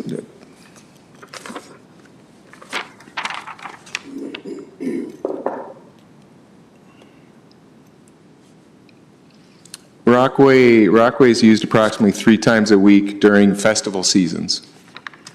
So during the festival seasons, then they might get used 3 times a week, and then after that, it's not used. It stands unused. And has staff tried to promote the use of the kitchen at all through programming or? Like, I'm talking about Rockaway specifically. Rockaway specifically? At Rockaway, yeah. I go back to the way it was used in the past. Yes, staff tried to continue with that type of programming. People were just not attending the programs. But I don't think that's what the question was. The question was, is staff trying to promote the use of the center in the commercial kitchen, I think is what the question was. No, the staff aren't trying to promote use of the kitchen per se. We are working with the Kitchener Market on a pilot, which is actually what's being used at the facility. Otherwise, it would be completely unused. So the pilot is having some market vendors using it every so often, but this is what we're getting out of that is 3 times a week during festival seasons. Right. Okay, my last question has to do with whether you've considered in your RFP, again, separating this out, but just roughing in a commercial kitchen without actually installing it, like, I guess, having the ventilation system and the gas and like everything ready to actually turn into a commercial kitchen, but not actually being a fully equipped commercial kitchen. By thinking long-term, right? Like if, Sure. The demographic changes or whatever. Through the chair, similar to what Councillor Davey asked, I think that we could get a priced option with that. So, because I think part of the $800,000 cost, it would be that roughing in of all that infrastructure in the facility. So that could be part of the discussion when we do the RFP, just to have that as a separate cost. Okay, thank you. Councillor Ioannidis. Yeah, thank you, Mayor Verbanovic. What's the operational costs difference between a warming kitchen and a commercial kitchen? Like, is there like monthly inspections? Do we get fire and safety? Like, is it just yearly, or do you know the differences? Through the mayor, my friends at FM would have to answer that question. I don't know the details. I do know it's more expensive. Okay. Okay, I have a number of questions. Mr. Hildebrand, can you cook hot dogs in a warming kitchen? I would have to check that out. So I know the answer is actually no, because they're grease-laden vapors. And so in a number of our community centers, like Centerville Chicopee, like Stanley Park and so on, they can't even cook hot dogs because they're actually, they don't meet the rules and the regulations.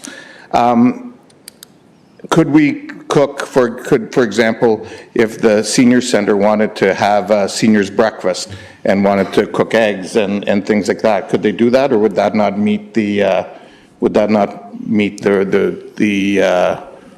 restriction? Through the mayor, no, we would not be able to cook those in a warming kitchen. And Mr. Hildebrand, in terms of, like, I'm surprised to hear about the demand, because I regularly hear from community groups who can't find space in the community and are looking for it. And often one of the things they're looking for is community kitchens and so on. And so I'm surprised to hear that there's all sorts of availability that isn't being used. Or is it not being used, you know, from 9 to noon on a Tuesday afternoon when the demand is in the evenings or on weekends? And therefore we don't, and therefore we don't have the space, and we don't have the space because we are, you know, making a priority for our neighborhood associations, which I'm not disagreeing with, but I'm just saying there's added demand in the community. Through the mayor, yes, I believe that it would be difficult to give dedicated space to people to use our commercial kitchens if it impacts our community programming, for sure. And that has been taking priority, that does take priority in our community centers, is the community programming. And so the senior center, which is generally designed to have seniors programming during the day, Monday to Friday, is it reasonable to assume that it's anticipated that it would actually have more availability in the evenings and on weekends for community groups that aren't able to get their needs met elsewhere? It depends. We have not expanded hours for our community programming in the Rockway Center just yet. If council doesn't want to do that in the future, the idea was to expand all hours of programming, programming at all of our community centers. But if council makes a conscious decision not to do that and save time in order to allow us to rent out a commercial kitchen, then we can do that. But as it stands, as it stands now, yes, there's an opportunity to do that if we chose to do that. I think the bottom line is that right now, if you take a look at our supply, there's no really specific unmet demand that's coming to staff. And if they're coming to you, then you can direct them to staff, and we can see what we can do to support them. If we did this, we'd be making a conscious decision to build a facility with a commercial kitchen that we know will not likely be used very often, unless we get some programming, someone who's interested that comes forward. So if there's not demand and need in the community, why are we putting it into the Chandler Moore Community Center right now? The Chandler Moore Community Center has some very specific food needs, and that's actually our most utilized commercial kitchen in the city, in the community center section. So it is a very well-used kitchen. But you're saying that there isn't more demand from other groups in the community? No, I'm saying, to be clear, what I'm saying is that the demand is, there's not more demand across the city that we can't meet with our existing commercial kitchens. Okay, well, that's a surprise for me. But anyway, Councillor Johnson. Yeah, I'd like to call the question, please.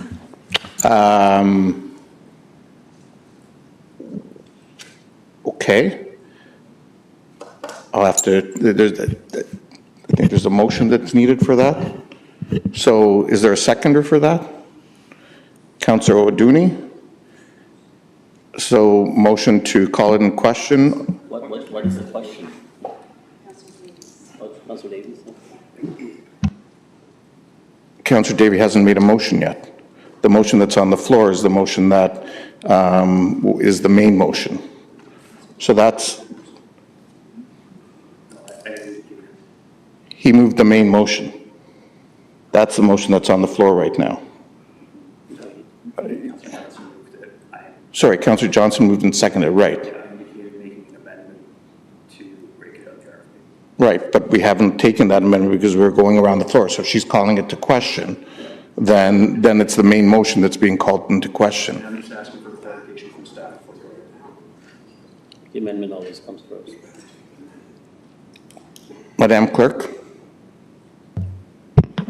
So through the chair, in accordance with the procedure bylaw, if the main motion, or sorry, the call the question vote is called, it's called on the motion on the floor. So the amendment is on the floor. So you'd have to take the vote on the amendment and then the main motion as amended. Okay, so it's on the amendment then? Okay. What's your question, Councillor Davey?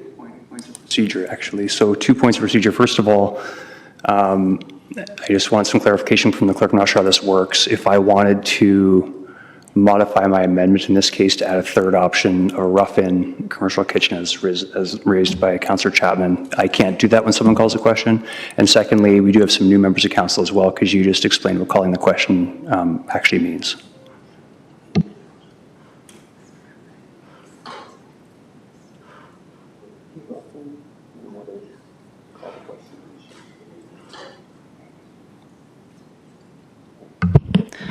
So through the chair, so a motion to call the question is a motion that is not debatable and cannot be amended and cannot be moved when there is an amendment under consideration. And so we have to deal with the amendment of the main motion first and then call the vote on the main motion as amended. So it does not allow you to introduce a subsequent amendment at this time.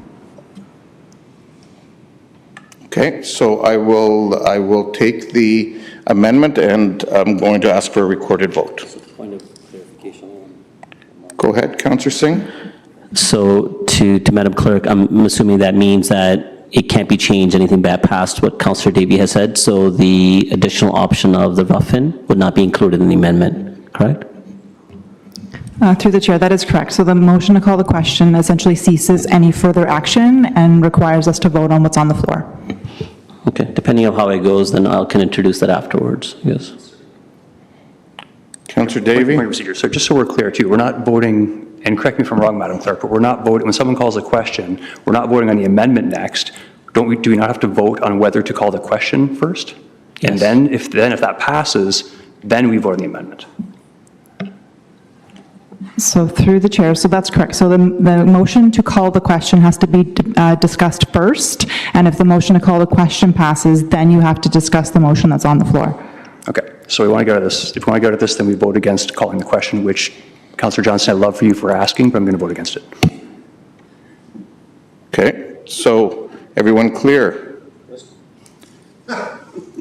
Okay, so all those in favor of calling it to question? Any opposed? Motion fails. So we will now move on to Councillor Davies' amendment. Councillor Davey? Yeah, so first off, I would like to add the third option as staff's indicated. So there'd be three options then: full commercial kitchen, rough-in for a full commercial kitchen, and warming kitchen in the RFP. And I'd just like to speak to it at the appropriate time. Go ahead. Okay, yeah, so, feel like I kind of punched the hornet's nest here a little bit, but you know what? I actually don't regret it because, I don't know, I remember how many people I spoke to trying to corral, trying to figure out how to spend the $1 million we had at capital budget time, how to represent everyone, how to get it, make sure everyone's clear for $1 million. And here we're facing potentially $800,000 that we passed in 30 seconds, and I didn't even know what I was doing. I don't understand how commercial kitchens work. It wasn't part of the report. I didn't know the business case. Frankly, it should be, in my opinion, it should be pulled in its entirety, but I'm not gonna do that because that seems wrong too, because I still don't understand. Maybe there is a situation where staff can come back and bring that forward. But as of right now, if we did this like 10 years ago and the media was paying attention, I remember $600,000 bathrooms, they would be screaming at us for not doing our due diligence. So I'm not saying take it out now. I'm saying let's have the options come back. Staff intentionally left it out. It wasn't part of staff's recommendation. As best I can tell, the public didn't ask for it, and we don't have the money for it. So all I'm saying is let's just at least have the options when it comes back. Councillor Ioannidis? Yeah, I kind of agree with Councillor Davey. I was a little bit of a sticker shock at 800,000. When I honestly thought that was a mistake. So when I heard that afterwards, I didn't think it was that much. I mean, having a commercial kitchen is nice to have, but do we need to have it? So I don't know. That's why I like the direction that you're going, is I think it needs to flesh it out a little bit more. I'm going to agree with it, probably more than likely, but I still want to see the rationale and everything else. Councillor Singh. Yeah, I don't think there really necessarily will be a rationale going forward. I think it's more of, for us to have a very clear idea of what the associative costs are going to be as part of the RFP. And I think that is the prudent way to go. We're not saying no. I'm not saying no tonight.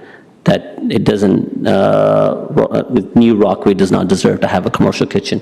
I think having an idea of what that cost associated to that commercial kitchen is, as well as what that cost potentially, and I like that direction. Thank you, Councillor Chapman, for suggesting that. It's sound idea of what that cost of a rough-in could be. Because at the moment, from everything that we heard from questions of staff and various asked, and staff continue to say, there doesn't seem to be a necessitated extensive demand, but it potentially could be in the future. And I love that idea. Depending on where the new location is going to be, how easily accessible it's going to be, a growing population, geriatrics population of elders, there may be a greater need, or that there could be a case for a commercial kitchen for the right, the right type of amenity for that new center. But without the necessary costs associated, I think it's generally irresponsible because it wasn't necessarily added to the item itself, so we can't give a blanket approval. As I said, I am likely going to be supporting along with it, but I want to know what the costs are, and at the same time, potentially what that cost is related to that rough-in as well. In the later part, Mr. Mayor, you asked about Chandler Mowat. But why does Chandler Mowat have it if others can't have it? So that's exactly something I've inquired from staff as well. So knowing the demand there, how extensively it is used, that very well is the case. It's not the fact that there are demands coming from outside the center that are looking to vie in and jump into that center because they're desperate for space. It are active families who don't have proper kitchens in their residences, in the neighborhood. That is purpose, and that is the need in that community center. It's very specific to that community center. And I'll be the first one to say, and that's why I said, are we sure this is what they want? It's not about not giving the extra money towards these amenities, but if this is not the demand, perhaps we can allocate that $800,000 to another item. And I'll be the first one to say, if there wasn't a demand for a commercial kitchen at Chandler Mowat, there are 10 other items I would love to talk to Mr. May about because that community needs every bit of it. Councillor Stretch. Thank you. So I think, having a full understanding of what this is going to cost, but the range is between $400,000 and $800,000 is what we're hearing, and it would be included in the full budget. So from where I'm sitting, I'm really excited to be able to have a new downtown community center in in Ward 10, absolutely. But with this So programming. to be clear, we don't know if this is going to be in Ward 9 or 10. Or 10, okay, 1.5 kilometers away from the current existing place. Sure, okay. So, sorry. But so to be, to kind of bring my experience in working in different community programs and thinking about, not just what is needed now by these seniors, but what is going to be needed in the future. And I'm a fan of this being programmed and focused on seniors, but it's not exclusively going to be used by seniors. We're not checking ID and ages as people come into the door. And it's not lost on me that we had a homeless shelter serving over 100 people not far from where the current Rockaway Center is. And having a commercial kitchen would be able to equip different community groups to use it. And as we are seeing growing food insecurity across the board, as I'm hearing from different groups who are really struggling with this, I think for me this is an important piece of this social infrastructure going into our core.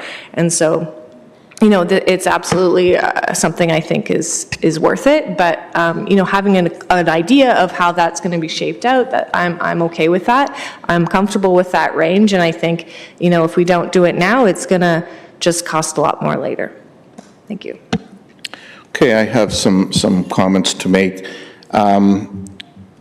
So I do want to begin by noting that Rockaway currently has a commercial kitchen, and to actually be building a facility that doesn't even meet the standards of what's there already, to me is, quite frankly, I think a miss on our part if that doesn't proceed. I can live with the motion that's here in terms of bringing back all of the information, but I do want to be clear that I will be supporting a commercial kitchen for many of the reasons that have been outlined. I am a little surprised to hear how we've all of a sudden gotten to an $800,000 number, because the information that was previously shared by staff was that commercial kitchen costs. Chandler Mowat, $400,000. This is likely closer to what we would need for Rockaway. Kitchener Market, $750,000 to $1 million. Nobody, I think, is talking about a display kitchen and everything that's being talked about in terms of what we're looking at the market. The reality is that there is demand for our facilities. We know that there's demand from the community for additional usage, and the larger the space is, the kitchen to go with it is extremely important. I think Councillor Stretch has indicated a number of things from a programming point of view, what older adults on their own could benefit from, and even the Rockaway Advisory Committee noted, and I will read, a commercial kitchen could be used for things like cooking classes or groups looking to rent the space and add a potential revenue source. They then went on to say the complexity of operating a commercial kitchen may not be worth it if a trade-off had to occur. And so I think it's important that we don't lose sight of that, but that's where our broader obligation comes in. They're obviously looking at it from the perspective of programming as a group of older adults.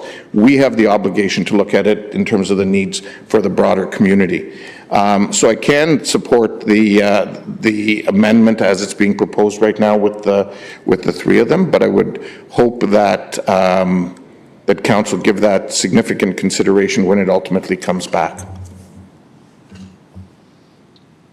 So I'll take a vote on the amendment with the three options.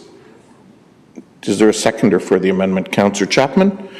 All those in favor? Hold on. Hang on a sec. We still have the motion on the screen. There we go. All those in favor?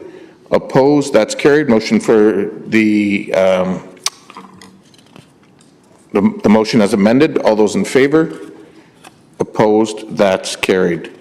Councillor Singh, the balance of planning and strategic initiatives, please.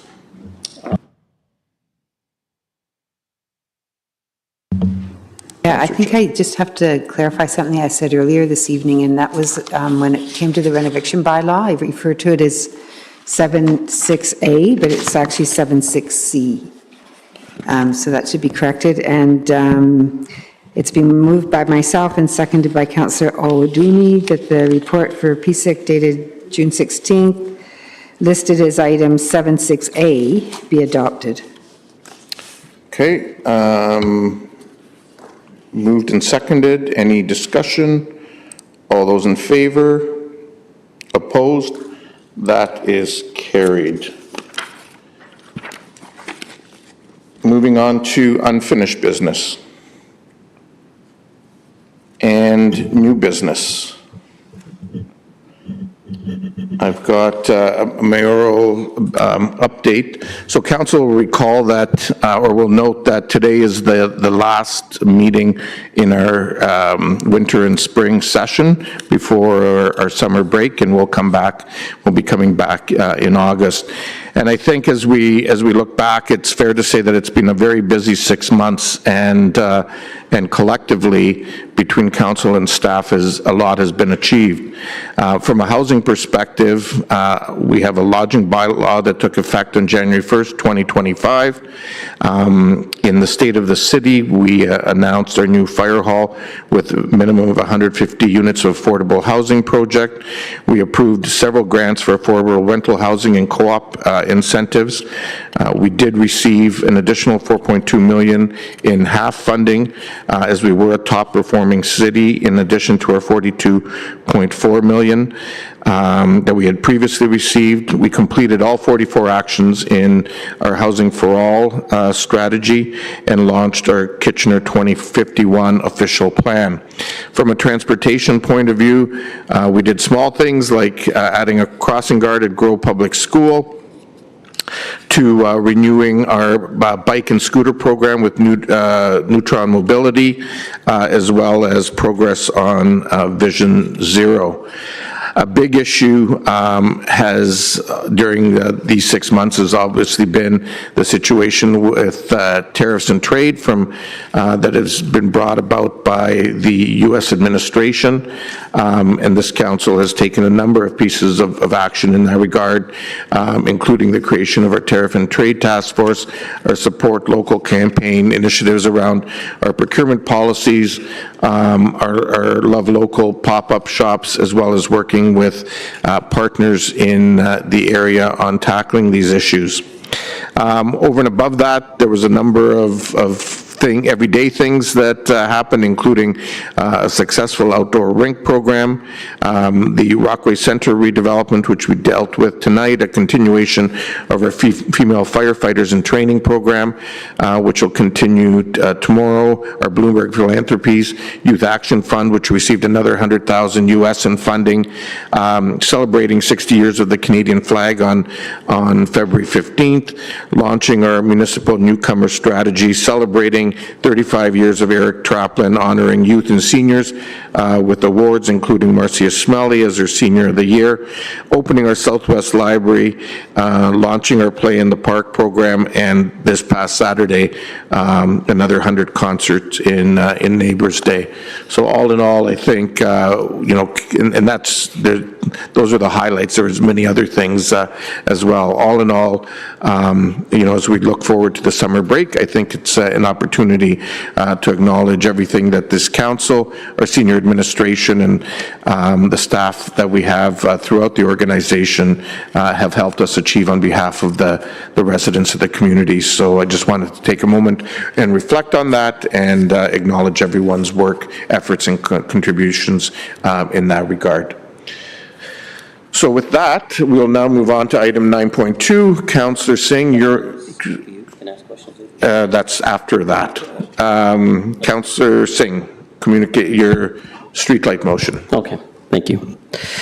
Thank you, Mr. Mayor. So the motion is before council, and I did have consultation with staff leading up to it.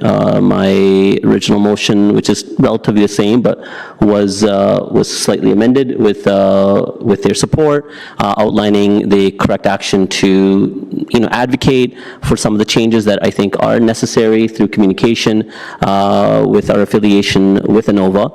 I have had some individual conversations with you all. Some members of council have first-handedly seen or experienced some lack lapse in communication or the delays that necessarily sometimes it takes when repairing street light outages. This was a necessary impetus on my part, where a area in the ward I represent, where I think the entire street pretty much didn't have street lights operating for well over 3 weeks, leading into a primary or collector roadway, Ehrenbrook, where we've had numerous very severe dangerous accidents in the past, and we've had to put ongoing speed calming measures. I think the motion really reflects to point out how important streetlights play a role in ensuring safety for our residents. It's something that we really take for granted, but it's a very much necessary thing, not necessarily just for road safety, but just a collective safety of residents. It feels very different when an entire neighborhood feels very dark. And it's quite different completely when obviously the lights are operating. The motion essentially requests that there needs to be some improvement in how we communicate when there's an outage. We can't stop an outage happening. These are sometimes underground wires, and outages will happen. But I think it's more of how we effectively, or how Innova partners with us to communicate to the residents what's happened, potentially the time it might take. If that time seems to be longer, communicate again to those residents. No different than many other utilities that we have, like fiber optics, internet, whatever, right? If we have an outage, we get communication. I think we should really operate the same way here. And I think this is a goodwill gesture to work with Innova through our transportation staff and saying, hey, can we improve the communication process and some of the processes of how we fix street light outages as well. So I'm hoping for council support on this. Okay, thank you. Councillor Johnson, question? Yes, thank you, Mr. Mayor, and I want to thank Councillor Singh. I was one of the councillors that spoke with him about this. I have experienced a very similar thing in my ward as well, and one of the issues that we were dealing with was actually the hours of the customer service for Innova. So looking at ways where perhaps Kitchener can be helping with that. So I appreciate Councillor Singh bringing this forward. It's a challenge with streetlights in that you don't know that your streetlights are out until it's after hours because it's not dark until then and the streetlights don't come on. So there has been a disconnect with that. And then with the communication to the neighborhood about when that was going to get fixed, did they call their counselor about it? Who do they call and who do they follow up with? So thank you so much. I 100% will be supporting your motion. Thank you. Thank you, Councillor Johnson. Councillor Chapman. Yeah, thank you. I just wondered if you had spoken to Innova about what you're proposing here and how they received it. Councillor Singh. I don't want to presume too much of the conversations, but I think our staff, I do know our staff have given a heads up as to what's happening. I personally had a conversation with Greg, who is the CEO of Innova.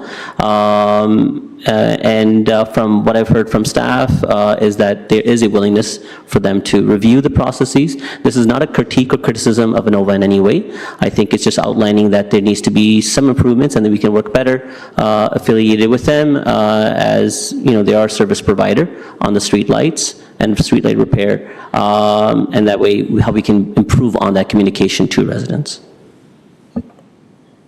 Okay, so it has been moved. Is there a seconder for the motion? Councillor Johnson, thank you. Any further discussion? All those in favor? Oops. Opposed? That's carried. Thank you. Questions and answers? Councillor Singh.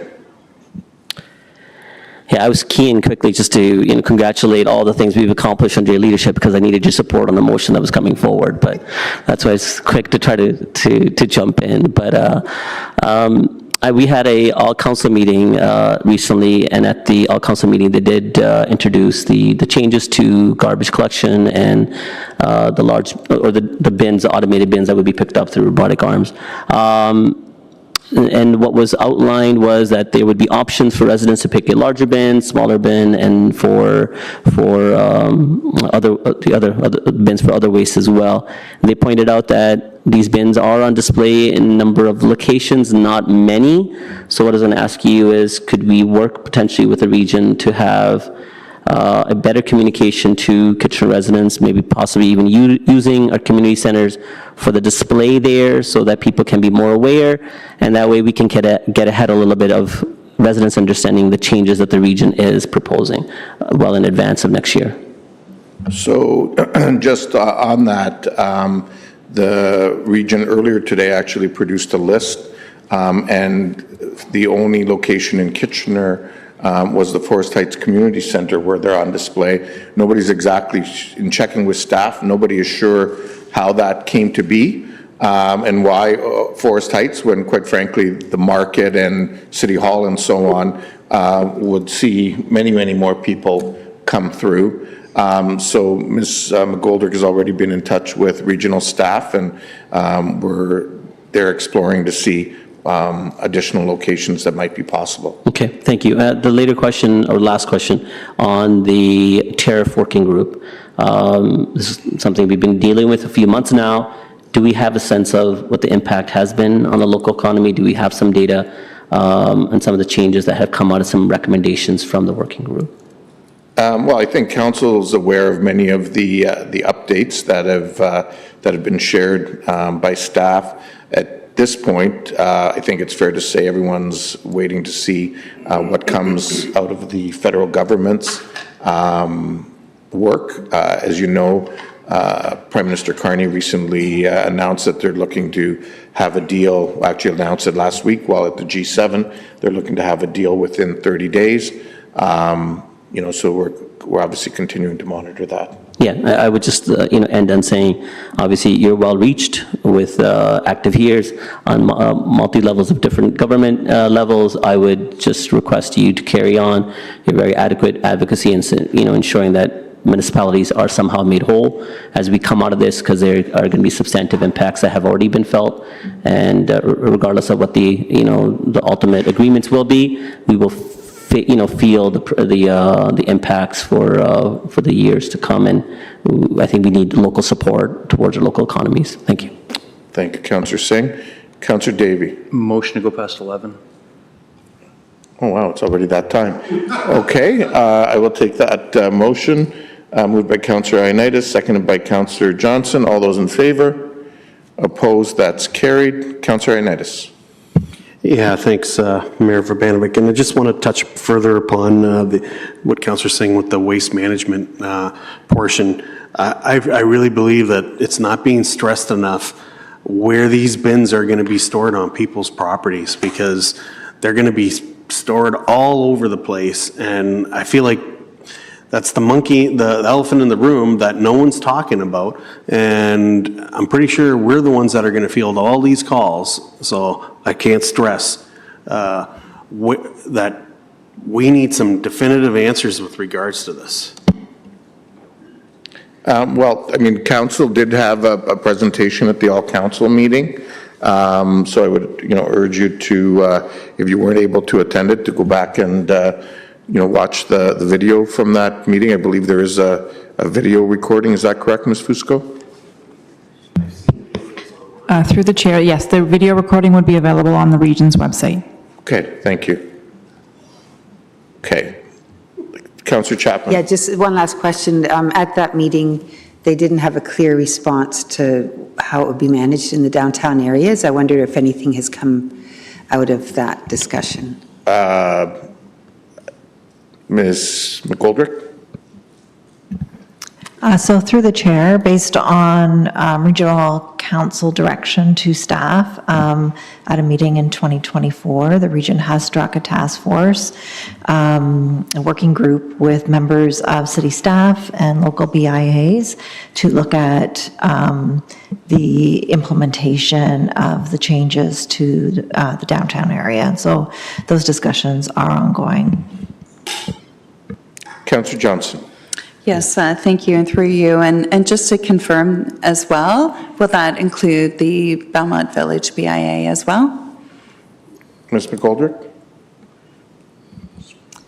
So through the mayor, the Belmont Village BIA is included within the scope of the work, but I will confirm representation from Belmont BIA. Thank you. Councillor Schneider. Who would we advocate with at the region to get, like the business to show up at events in our ward? Like, for example, I've got the Stanley Park Community Center. Every Thursday have this summer market where a lot of people attend. It'd be a great opportunity for them. There's things happening in all our wards where people are coming to that event, and it would be great for them to be able to learn about it. Ms. McGoldrick, I don't know, based on who you spoke with today, any suggestions? Should council be emailing Ms. Rose, or what would the suggestion be? So through the mayor, I can certainly follow up with my colleague at the region, Jennifer Rose, the Commissioner of Engineering and Environmental Services, to provide the appropriate staff lead, contact information. And if council is interested, I could provide, based on Ms. Rose's feedback, I could provide that contact information to council. Yeah, I mean, I don't expect them to know everything that's going on in every ward in the city, but I think as Councillor Ioannidis says, we're probably going to be the ones that field those calls about the bins, so the more education we can get out there, the better. Thank you, Councillor Schneider. Those appear to be all of the questions, so we'll move on to staff reports. There being none, then administrative reports. Sorry? So through the chair, there are some administrative reports for considering. So I believe Councillor Deneau?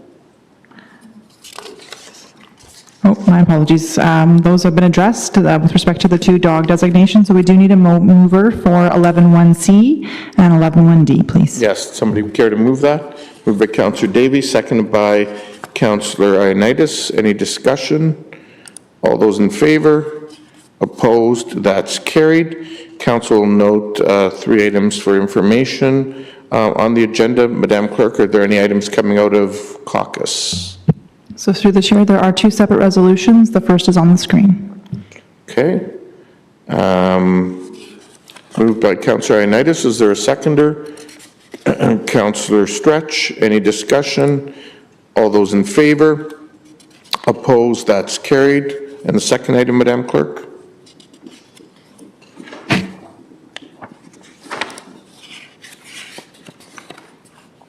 And a mover for that, Councillor Deneau, seconded by Councillor O'Dooney. Thank you.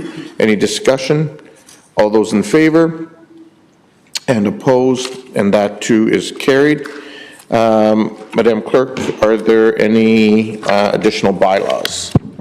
So through the chair, there are a number of additional bylaws listed as late starters on the agenda, and I will note that I believe Councillor Singh has a conflict with 12.2.b. 12.2.b? But I also note that he is not present in the room currently. Right. Okay, and there's nothing coming out of the other item that both Councillor Stretch and he had a conflict on? Through the chair, no, that item does not have a bylaw coming forward at this point, but I will note that 12.2.c needs to be struck as it related to the short-term rental bylaw. Okay, so we'll remove 12.2.c, and since Councillor Singh's not in the room, we won't deal, well, we don't need to deal with 12.2.b separately. Does someone care to move all 3 readings of the bylaws? Moved by Councillor Johnson, seconded by Councillor O'Dooney. Any discussion? All those in favor? Opposed? That's carried. And with that, happy Canada Day, everyone. Motion to adjourn. Moved by Councillor Johnson, seconded by Councillor Stretch. All those in favor? Opposed? That's carried.